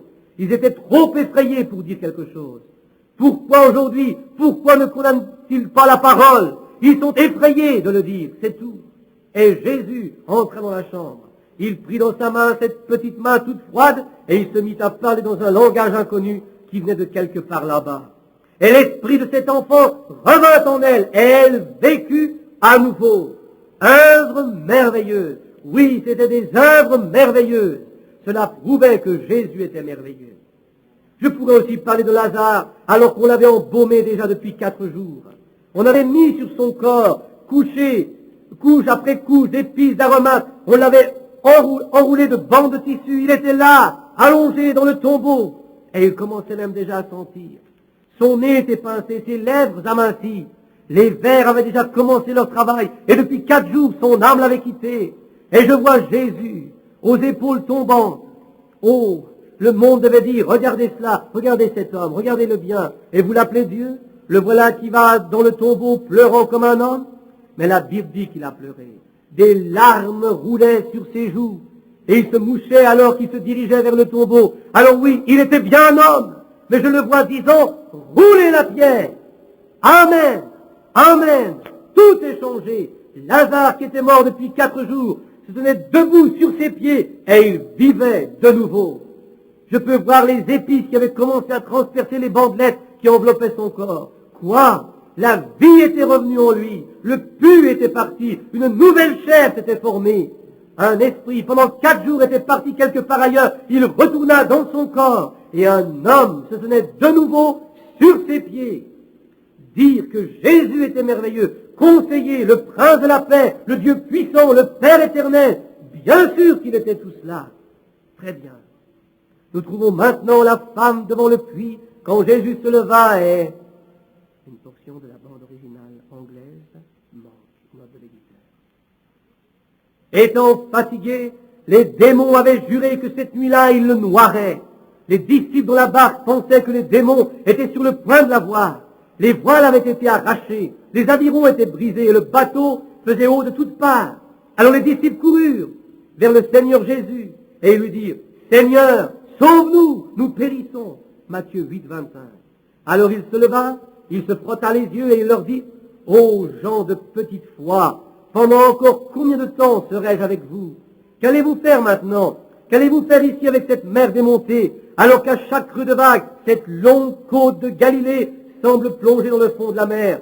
Qu'allez-vous faire alors que le démon qui se tient là-bas, derrière cette montagne, est en train de souffler sur ces vagues comme il le fait en ce moment? Et l'encense jusqu'ici, il soulève les vagues à plus de 10 à 12 mètres de hauteur. Qu'allez-vous faire? Oh, combien de temps devrais-je encore rester auprès de vous? Alors Jésus mit son pied sur la barre du bateau et il dit, que la paix revienne.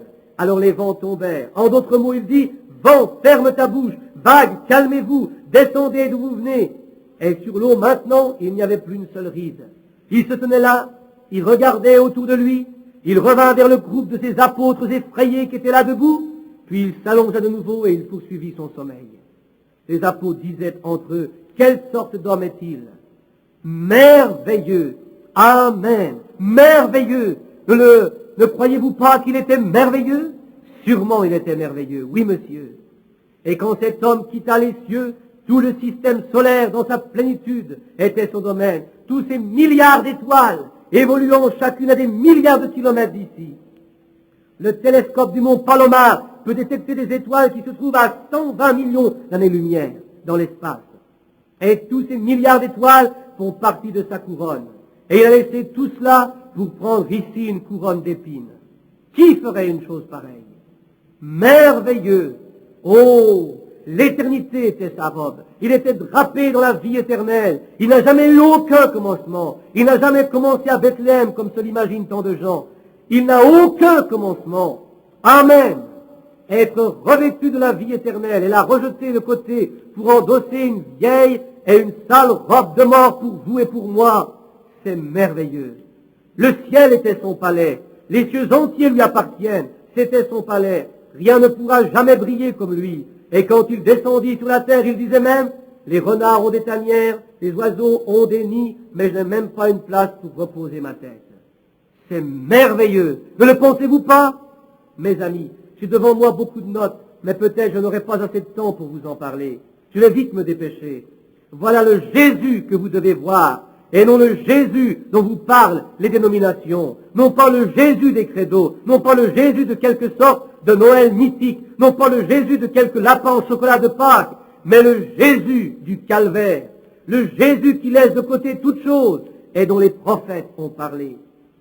Nous pouvons continuer à avancer avec celui qui est ici, le Père merveilleux, le conseiller merveilleux, avec le Prince de paix merveilleux, avec le Dieu puissant merveilleux. Nous n'avons qu'à continuer à marcher avec lui. Mais pour en terminer, nous vous disons ceci. C'est ce Jésus-là que vous devez voir pour avoir sa vie éternelle. Vous ne pouvez pas l'obtenir dans un credo. Vous ne pouvez pas l'avoir en faisant partie d'une église. Vous ne pouvez pas l'avoir en croyant à des fables que l'on vous raconte concernant Saint Nicolas. Saint Nicolas n'a pas la vie éternelle. Non, un credo n'a pas la vie éternelle. Connaître sa parole ne vous donne pas la vie éternelle. La Bible dit, le connaître lui, Jésus, c'est la vie éternelle. Non pas connaître sa parole, mais le connaître lui. Les Grecs voulaient le voir. Ils voulaient connaître sa personne. Messieurs, nous voudrions voir Jésus. Voyez-vous, ce n'est pas avec vos yeux que vous le verrez, mais vous le verrez avec votre cœur. Vous regardez avec vos yeux, mais vous comprenez avec votre cœur. Voyez-vous, et voir, c'est comprendre. Vous pouvez regarder directement quelque chose et dire, je ne le vois pas, et pourtant vous le regardez. Vous voulez dire, je ne le comprends pas. Les Grecs ont voulu voir Jésus et il leur a indiqué comment ils pouvaient le voir. Le connaître, non pas connaître son credo, non pas connaître sa parole, non pas connaître ses miracles, mais le connaître lui.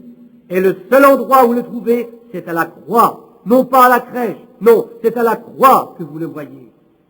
Jésus leur montra une croix, et non quelque sorte de credo, non quelque mangeoire ou une sorte de dénomination, non, seulement à la croix. Et aujourd'hui, il en est de même. Un disciple véritable de Jésus-Christ ne dira jamais « Jésus m'a dit de joindre telle ou telle église ».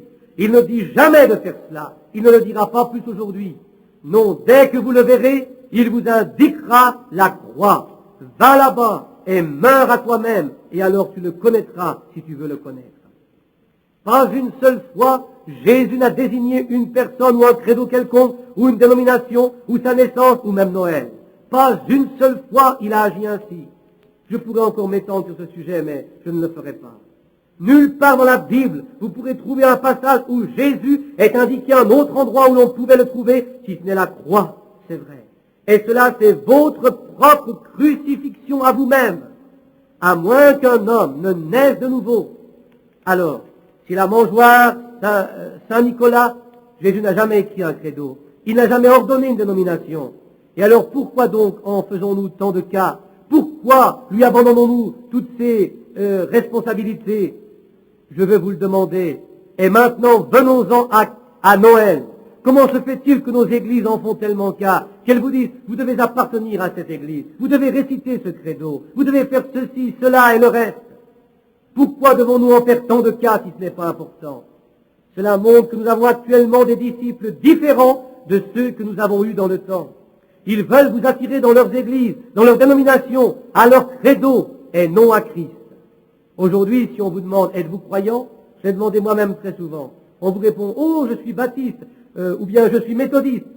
Eh bien, cela montre qu'alors vous n'êtes pas un croyant. Voyez-vous? C'est vrai. D'autres vous disent, je suis pentecôtiste. Cela n'a rien à voir avec la question posée. Non, monsieur, un croyant, c'est une nouvelle créature. Mais aujourd'hui, c'est tout ce qu'ils savent, voyez-vous. Pourquoi font-ils cela? Qu'est-ce qui les pousse à dire cela? L'autre soir, j'étais dans un hôpital. Je devais prier pour une jeune femme qui était malade. Elle fut guérie. Et auprès de nous, il y avait un homme et sa mère. Je suppose que c'était sa mère. Elle semblait être sa mère. Et je parlais à la dame. Je dis, nous allons prier maintenant. Je me retournais en disant, cela vous gêne-t-il si nous prions? La mère répondit, tirez ce rideau. Je lui dis, je vous demande seulement si vous permettez que nous prions. Elle répondit, nous sommes méthodistes, alors tirez ce rideau. Je lui dis, alors cela vous effrayerait-il jusqu'à en mourir? Mais il vaut mieux que je tire le rideau à ce moment-là. Voyez-vous? Je lui dis, si vous êtes seulement une méthodiste, vous n'êtes pas une chrétienne. Pourquoi disent-ils cela? C'est un faux disciple qui les a entraînés aussi loin. C'est tout ce qu'ils savent. Cela vient d'un faux enseignement. Les disciples du temps de Jésus les amenaient tous à Jésus. Un disciple méthodiste les amène au baptiste. Un disciple baptiste les amène au baptiste. Et un disciple pentecôtiste les amène au pentecôtiste. Mais un disciple de Christ les amène à Jésus-Christ. Et Christ les conduit au calvaire. C'est ce qu'il faut faire. Oui, monsieur. Oui, monsieur. C'est aussi loin que cela qu'ils ont été conduits. Ils ont été amenés aussi loin que cela, voyez-vous. Qu'il s'agisse d'un baptiste, d'un méthodiste, d'un presbytérien ou de qui que ce soit, c'est le plus loin possible qu'ils les ont amenés. Quant aux catholiques, c'est encore plus loin que les autres qu'on les a amenés. Mais Dieu merci, ces Grecs se sont adressés à des disciples qui connaissaient Jésus et qui les conduisirent là où ils savaient qu'était la vérité. Et de nos jours, un vrai disciple de Christ qui a trouvé Jésus amène à Christ celui qui cherche à connaître, et Jésus lui montre le calvaire où il meurt avec lui. Et il naît de nouveau. Il est une nouvelle création. Oh, mais messieurs, nous voudrions voir Jésus. C'était la question. Nous ne voulons pas voir un credo, nous ne voulons pas voir des méthodistes, nous ne voulons pas voir des baptistes, mais nous ne voulons voir aucun de ceux-là.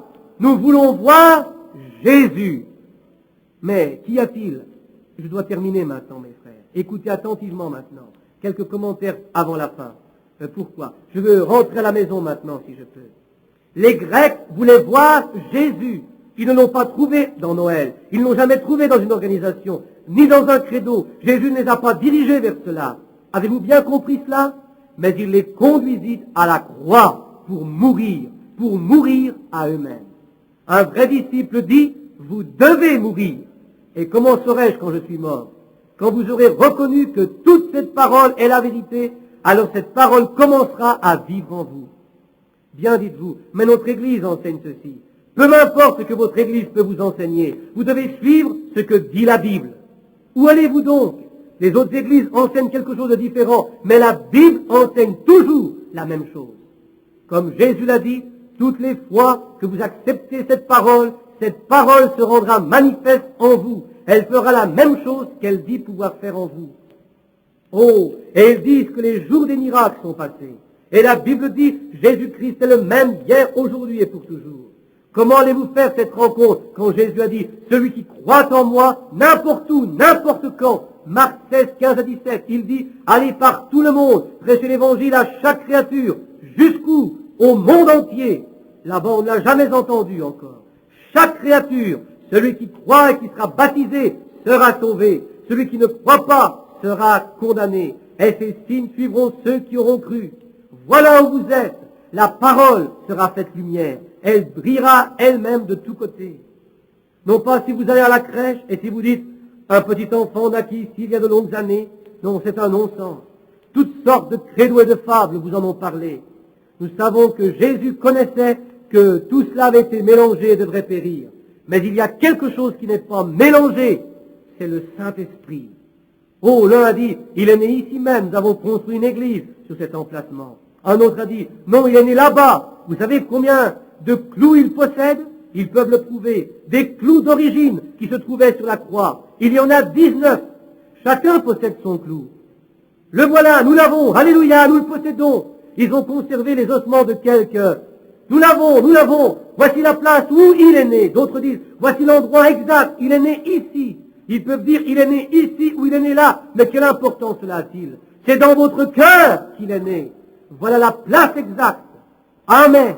Quand je suis mort à moi-même, c'est en lui que je suis né de nouveau. C'est la vérité. Messieurs, nous voulons voir Jésus. Très bien. Que s'est-il passé? Il fut perdu de nouveau. Les gens l'ont perdu, c'est vrai. Mais il a été perdu de nouveau dans les grandes foules, les foules de credo. Vous vous souvenez qu'une fois, il fut perdu par ses parents. Il est de nouveau perdu. Descendez dans ces rues comme vous l'avez constaté les derniers jours. Voyez ces foules d'insensés qui se poussent et se bousculent, qui boivent, qui jurent et qui se damnent. Sonnez les cloches, le Christ est perdu. Ce n'est pas lui qui s'est perdu. Ce sont les gens qui l'ont perdu. Où le retrouveront-ils? Là même où ils l'ont perdu. Ils l'ont perdu dans leur credo et dans la foule. Christ est perdu dans la foule matérialiste qui aime l'argent. Cette foule dit, nous allons célébrer Noël. L'autre jour, une dame qui se tenait auprès de ma femme et de moi-même disait, j'ai acheté pour mon père une bouteille de whisky. Et un autre disait, je vais lui acheter des jeux de cartes et des chips et nous jouerons au poker, voyez-vous.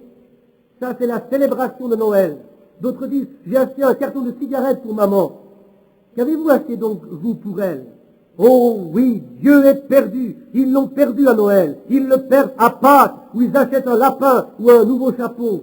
Ce n'est pas ça, la naissance et la résurrection de Christ. Ils perdent Jésus dans leur credo, quand de lui ils font trois dieux. Ils le morcellent et ils en font même une idole, au lieu de savoir qui il est. Moi et mon Père, nous sommes un. Vous l'avez perdu. Jésus est perdu dans la foule religieuse. Il est perdu pour son Église. Dans le dernier âge de l'Église, celui de Laodicée, il est écrit qu'il était à l'extérieur de l'Église, frappant à la porte, essayant d'y entrer. Le spectacle le plus pathétique qui se trouve dans toute la Bible, c'est la condition de l'Église dans les derniers jours, avant son retour. Aucune des précédentes Églises, aucune des six autres ne l'avait jamais mis dehors. Elle n'avait jamais fait aucune différence. Mais aujourd'hui, alors qu'elle connaît réellement la puissance du Saint-Esprit, elle le jette hors de l'Église. Et dehors, Jésus frappe à la porte. Voici, je me tiens à la porte et je frappe. Abraham frappe sur son pupitre, note de l'Église. Sûrement, ils l'ont perdu dans leur foule commerciale. Ils l'ont perdu dans leur foule religieuse. C'est vrai. Ils en ont fait des credos, ils en ont fait des dénominations. Ils l'ont perdu.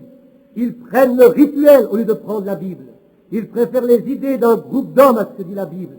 Ils disent, inscrivez votre nom sur le registre, serrez-vous les mains, c'est tout ce que vous avez à faire, et soyez baptisés au nom du Père, du Fils et du Saint-Esprit.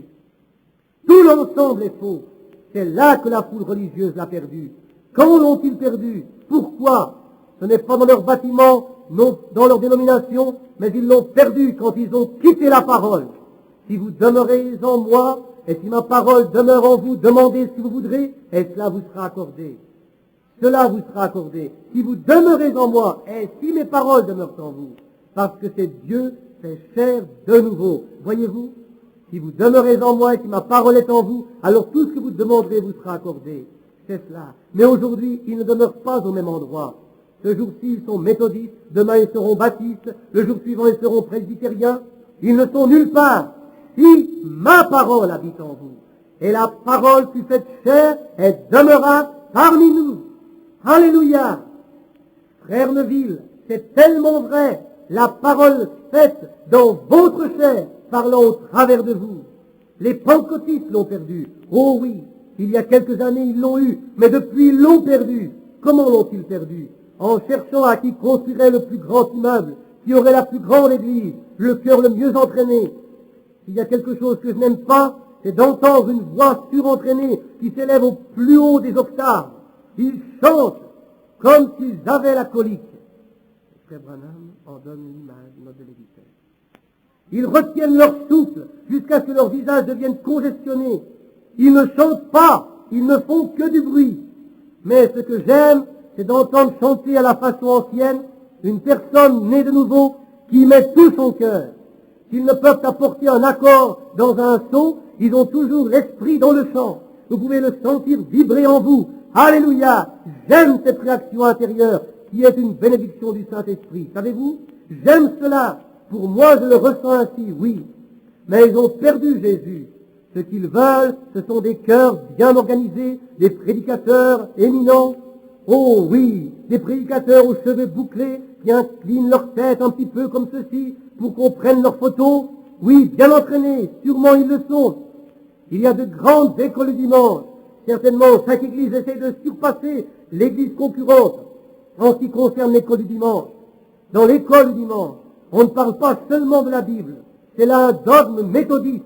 Autrefois, on les appelait des écoles déguenillées. Aujourd'hui, vont à ces écoles du dimanche ceux qui ne peuvent suivre le service de l'église. Car là, ils peuvent apprendre quelque chose en dehors de ce que Dieu dit. C'est vrai. Rappelez-vous que je n'ai jamais dit avoir de ma vie prêché par inspiration quoi que ce soit que j'ai dû reprendre par la suite. Comme lorsque l'autre jour, j'ai parlé au sujet des autels. Qu'il s'agisse de la semence du serpent ou de toute autre chose, que l'on vienne me contredire en se basant sur la parole de Dieu. Non, c'est là où ils ont perdu Jésus. Une immense école du dimanche, la plus grande tente qui puisse exister, le groupe le mieux habillé dans la ville. Voilà la Pentecôte. Ils disent, nous appartenons à la première église, la crème de la ville vient chez nous. Et leurs diacres sont mariés 3 ou 4 fois, leurs pasteurs le sont peut-être 2 fois. Il y a toutes sortes de non-sens maintenant dans les églises d'aujourd'hui. Voyez-vous? Où sont-ils allés? Qu'ont-ils fait? Ils ont perdu Jésus. Oh, vous savez, notre dénomination est la plus importante dans le groupe de la Pentecôte. Notre pasteur est le plus entraîné de tous ceux qui sont là. Ils peuvent être tous là, je ne le conteste même pas. Cela peut aller pour des loges et des réunions de théologie. Mais ce que je veux connaître, c'est un homme qui connaît Jésus, qui l'a vu, qui est né de nouveau, et que la parole de Dieu se reflète elle-même dans ce qu'il dit. Que vous puissiez la voir, cette parole, et non celle du prédicateur. Si cet homme s'est donné lui-même complètement à Christ, alors ce sera Christ qui parlera par sa bouche. Nous y sommes. Voilà pourquoi les signes et les miracles suivront cette parole, parce qu'elle est la parole de Dieu. Mais si la parole de Dieu dit une certaine chose, et si ce groupe dit « Oh, non, non, non », si nous croyons ça, notre organisation va nous chasser, alors ces gens seront finis à ce moment même. Ils se séparent de Christ aussitôt. C'est tout. Vous pouvez travailler intellectuellement d'une façon mécanique. Vous pouvez y ajouter un peu de mystification. Imaginez ceci et cela, ou cette autre chose. Mais la réelle chose d'origine, d'authentique n'est pas là. Oui, monsieur, certainement. Toutes ces églises la troquent. Ils troquent Jésus-Christ pour le monde et les credos. L'église a un programme de troc. Sûrement, elles veulent faire du troc, oui monsieur. Elles avanceront et elles troqueront. Elles veulent un programme de troc. Elles veulent échanger ce que Dieu dit pour ce que la dénomination dit. Elles veulent délaisser ce que Dieu dit pour suivre ce que leur dit le pasteur. Elles veulent délaisser ce que Dieu dit pour suivre leur organisation. Elles font du troc. Savez-vous quoi? Les gens font des emplettes. Oh, actuellement, se développe un très grand courant commercial. C'est un autre genre de Noël. Juste une fausse conception. Il ne reste que peu de temps devant nous. Un de ces jours, je reviendrai sur ce sujet que le Saint-Esprit m'a longuement développé il y a peu de temps. Alors que l'Église fait du troc, elle aussi fait des emplettes. C'est-à-dire, ces gens que l'on appelle Église, oui monsieur, ils troquent, ils font des achats. Pourquoi font-ils des achats? La plus grande Église, la foule la mieux habillée, la plus grande dénomination. Et ces gens, je vais vous dire quelque chose, ces gens essayent de trouver, même les pentecôtistes. Les femmes pentecôtistes essayent de trouver un endroit où on leur permettra de posséder encore plus de choses du monde. Des shorts, des cheveux courts, du maquillage. Elles font des emplettes. Que le Seigneur soit béni. Je suis pentecôtiste. Alléluia. J'appartiens à ceci. Et, oh, notre pasteur ne croit pas. Voyez-vous, vous faites des achats pour ceux qui vous laissent vivre la plus sale vie. Oh, Dieu, aie pitié. La plus immonde vie, la plus mondaine qui soit. Ils achètent de ci, de là, ils délaissent le Christ. Cela va bientôt être broyé comme pas un. Cela se fera. Les gens achètent. Il y a des boutiques pour les achats de Noël, où ils peuvent trouver des occasions, surtout les chasseurs d'occasion. Eh bien, je suis aussi pentecôtiste. Vous savez, nous n'avons pas cet esprit étroit de certains. Mais la Bible dit ceci, s'il est un véritable disciple de Christ, il vous conduira à la croix. Oh, frère Branham, je suis sorti et j'ai parlé en langue. Cela ne signifie rien du tout. Un jour, une mule en a fait autant. Oui, monsieur. Je ne veux pas, je n'ai pas l'intention de plaisanter sur la parole sainte de Dieu. Je crois dans le parler en langue. Mais les démons aussi parlent en langue. Une personne peut parler en langue et mener une vie déréglée. Mais ce que je veux vous dire, c'est que le démon possède une copie de tout ce que Dieu a fait. Il peut copier toute chose, à l'exception de la naissance authentique de Christ. Et il ne peut pas faire cela, parce que vous devez en premier mourir à vous-même. Alors la parole vous élève. Comment pouvez-vous savoir quand vous êtes en vie? Vous le savez quand cette parole, chaque mot de cette parole est fait chair en vous. Chaque chose que la Bible a dite, vous dites également la même chose. Et tout se passe exactement comme Jésus l'a dit. C'est à ce moment-là que vous êtes ressuscité. Et quand votre esprit est d'accord avec lui, il est la parole. Quand votre esprit accepte ce qu'il dit, lorsque l'Esprit Saint se rend lui-même manifeste au travers de sa parole, alors vous vivez. Voyez-vous? Alors vous avez cessé d'acheter, de troquer et tout le reste. Tout est réglé. Oui, les gens recherchent où ils peuvent vivre le plus mondainement possible, que ce soit les pentecôtistes ou les autres. Pentecôtistes, ne vous moquez pas des baptistes ou des presbytériens. La casserole ne peut pas dire à la marmite qu'elle est sale. Toutes les deux le sont. Oui, en vérité, il n'y a pas de différence entre ces dénominations. Elles sont toutes les mêmes. Voyez-vous, ils essayent de trouver où ils peuvent aller dans une église, ou joindre une organisation où ils puissent être populaires. Bien vu dans la ville, le maire se rend dans la plus grande église de la ville. Remarquez, il peut aller à une église et être né de nouveau. Je dis seulement cela dans le cours de mon exposé.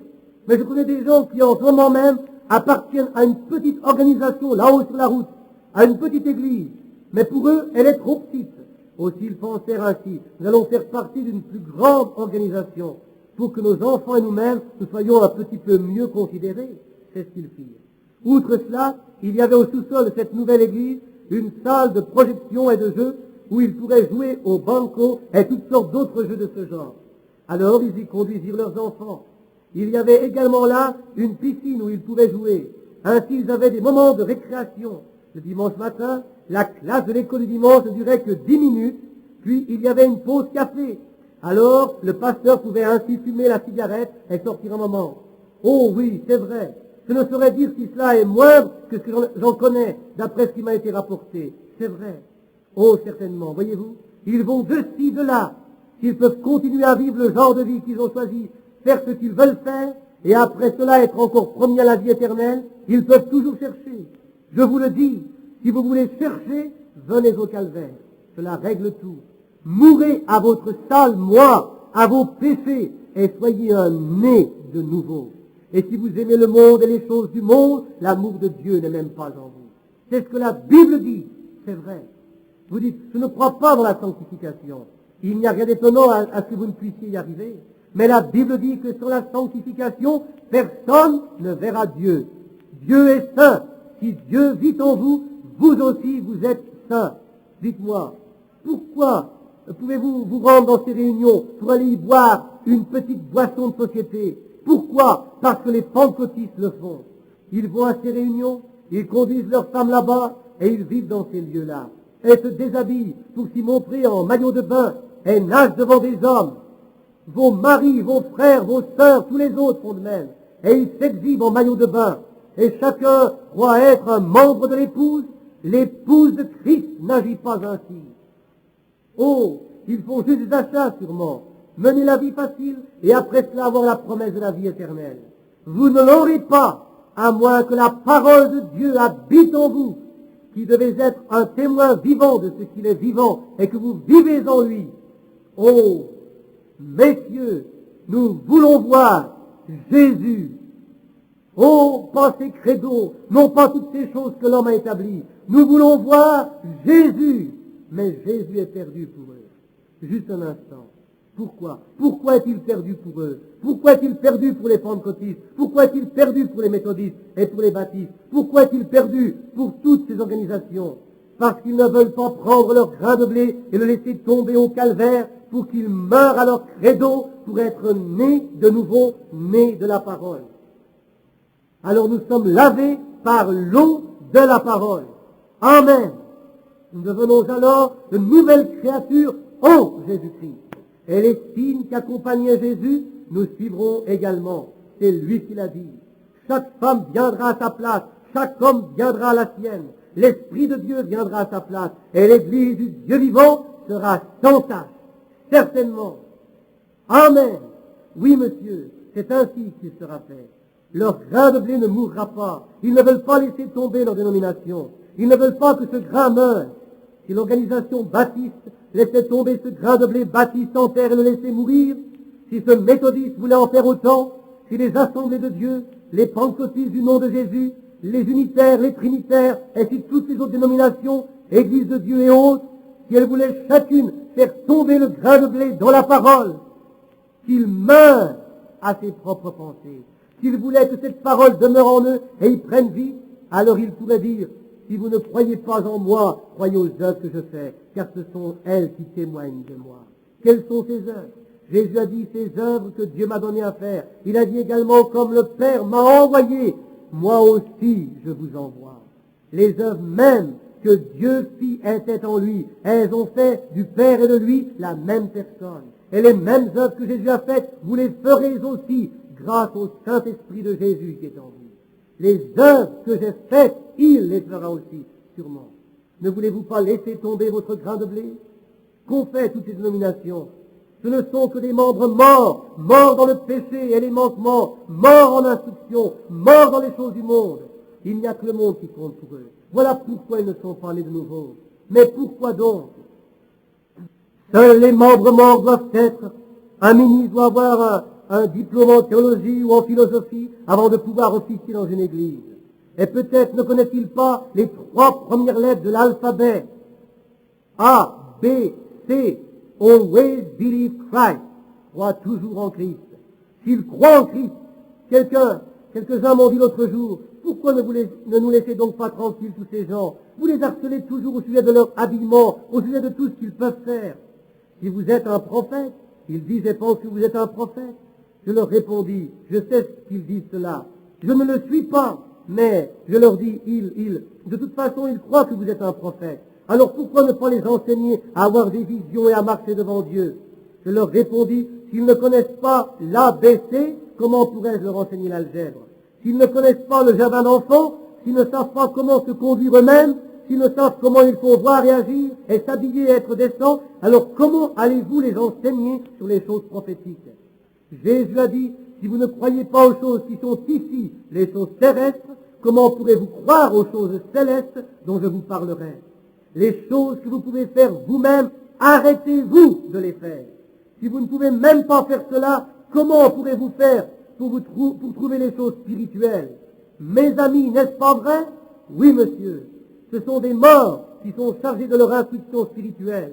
Ils doivent enseigner la foule. Et maintenant, je vais terminer en vous disant ces simples mots. Voici mon message de Noël. Laissez-moi ce soir vous montrer la croix. Amen. Et vous, le grain de blé, tombez en Christ à la croix et mourrez là. C'est là que vous trouverez sa vie dans sa parole qui est la même hier, aujourd'hui et pour toujours. Que ceci soit mon message de Noël pour vous tous.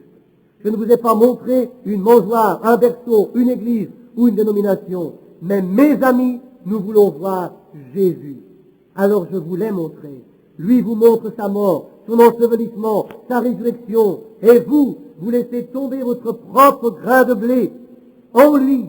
Vous laissez sa parole devenir vivante en vous. Et vous verrez que Jésus est le même hier, aujourd'hui et pour toujours. Messieurs, nous voulons voir Jésus. Il est le même hier, aujourd'hui et pour toujours. Prions.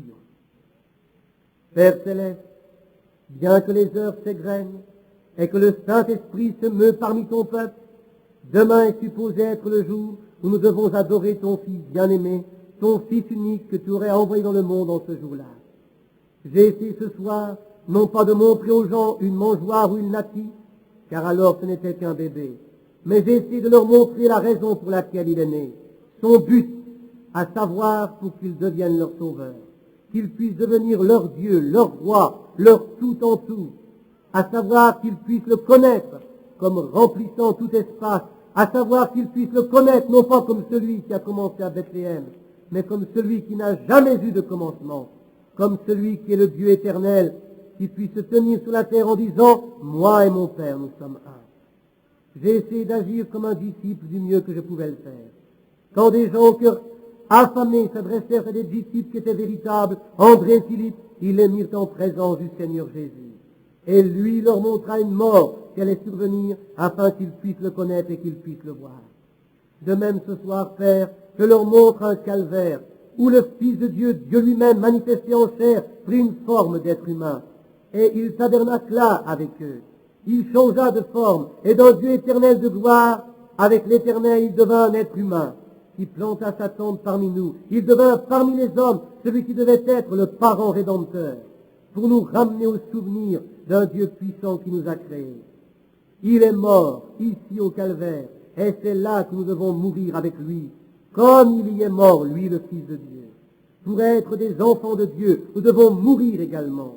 Que notre grain de blé tombe en terre avec lui, que nos vies meurent et qu'elles soient cachées en lui, que ces vies reviennent dans sa résurrection pour pouvoir poursuivre son œuvre, pour permettre à ce même Dieu qui était en lui d'apporter la manifestation de la parole à son épouse, comme il l'a promis pour ces derniers jours. Ô Dieu, nous sommes si heureux de voir qu'il a confirmé chacune de tes paroles. Pour montrer qu'il est Dieu, il tient sa parole. La grande colonne de feu est toujours et encore parmi nous. Les grands signes et miracles qu'il avait promis continuent encore de se produire. Ô Dieu, nous sommes si heureux ce soir de constater que le dessein qui amena Jésus sur la terre s'accomplit. C'est celui de nous permettre d'avoir un droit de posséder dans nos vies son esprit qui nous donne la vie éternelle et de voir sa parole faite chair dans notre propre existence. Que nous puissions être morts à nous-mêmes ce soir, Seigneur, complètement morts à chaque chose du monde, et que nous puissions ressusciter en Christ dans une nouvelle vie pour aborder cette nouvelle année, s'il est possible d'arriver jusque-là. Seigneur Jésus, afin d'être de nouveaux vases consacrés de Dieu, lavés par l'eau de la parole au travers de ton sang et mis à part pour le service de Christ. Accorde-le, Seigneur. Nous nous confions nous-mêmes en toi, dans le nom de Jésus-Christ. Amen. Près de toi, près de toi, près de toi, près de toi, tout le long de notre vie, c'est un voyage de pèlerin. Ô Sauveur, laisse-moi marcher avec toi. Levons nos mains, élevons nos cœurs pendant que nous chantons près de toi, près de toi, près de toi, oh, près de toi, tout le long de notre vie. C'est un voyage de pèlerin. Sauveur, laisse-moi marcher avec toi. Maintenant, courbons nos têtes et nos cœurs, chantez-le doucement, juste pour lui, comme si vous le regardiez directement. Près de toi, près de toi, près de toi, près de toi, tout le long de notre vie, c'est un voyage de pèlerin. Ô Sauveur, laisse-moi marcher avec toi. Si cela est votre témoignage, alors levez les mains en disant, près de toi, véritablement Seigneur, toi et non l'Église, toi et non un credo, mais toi, pas une crèche ou un berceau, mais toi, ô Dieu, que ta parole soit en moi, ainsi je serai près de toi. Tout le long de notre vie, c'est un voyage de pèlerin. Ô Sauveur, laisse-moi marcher avec toi. Maintenant, pendant que nous chantons de nouveau, prenez la main de quelqu'un, dites, je prierai pour toi, chrétien. Et quand vous prenez leur main, voilà ce qu'il faut dire. Je prierai pour vous, chrétiens, et vous prierez pour moi. Près de toi, près de toi, près de toi, près de toi, tout le long de notre vie, c'est un voyage de pèlerin. Ô Sauveur, laisse-moi marcher avec toi. Maintenant, pendant que vous tenez vos têtes baissées, dans une mangeoire, il y a longtemps, je sais que ce fut réellement ainsi, un bébé naquit pour sauver l'homme de ses péchés. Jean le vit sur le rivage, l'agneau de Dieu, ô Christ, le crucifié du calvaire. Près de toi, tout le long de notre vie, c'est un voyage de pèlerin. Ô Sauveur, laisse-moi marcher avec toi. L'aimez-vous? N'est-il pas merveilleux?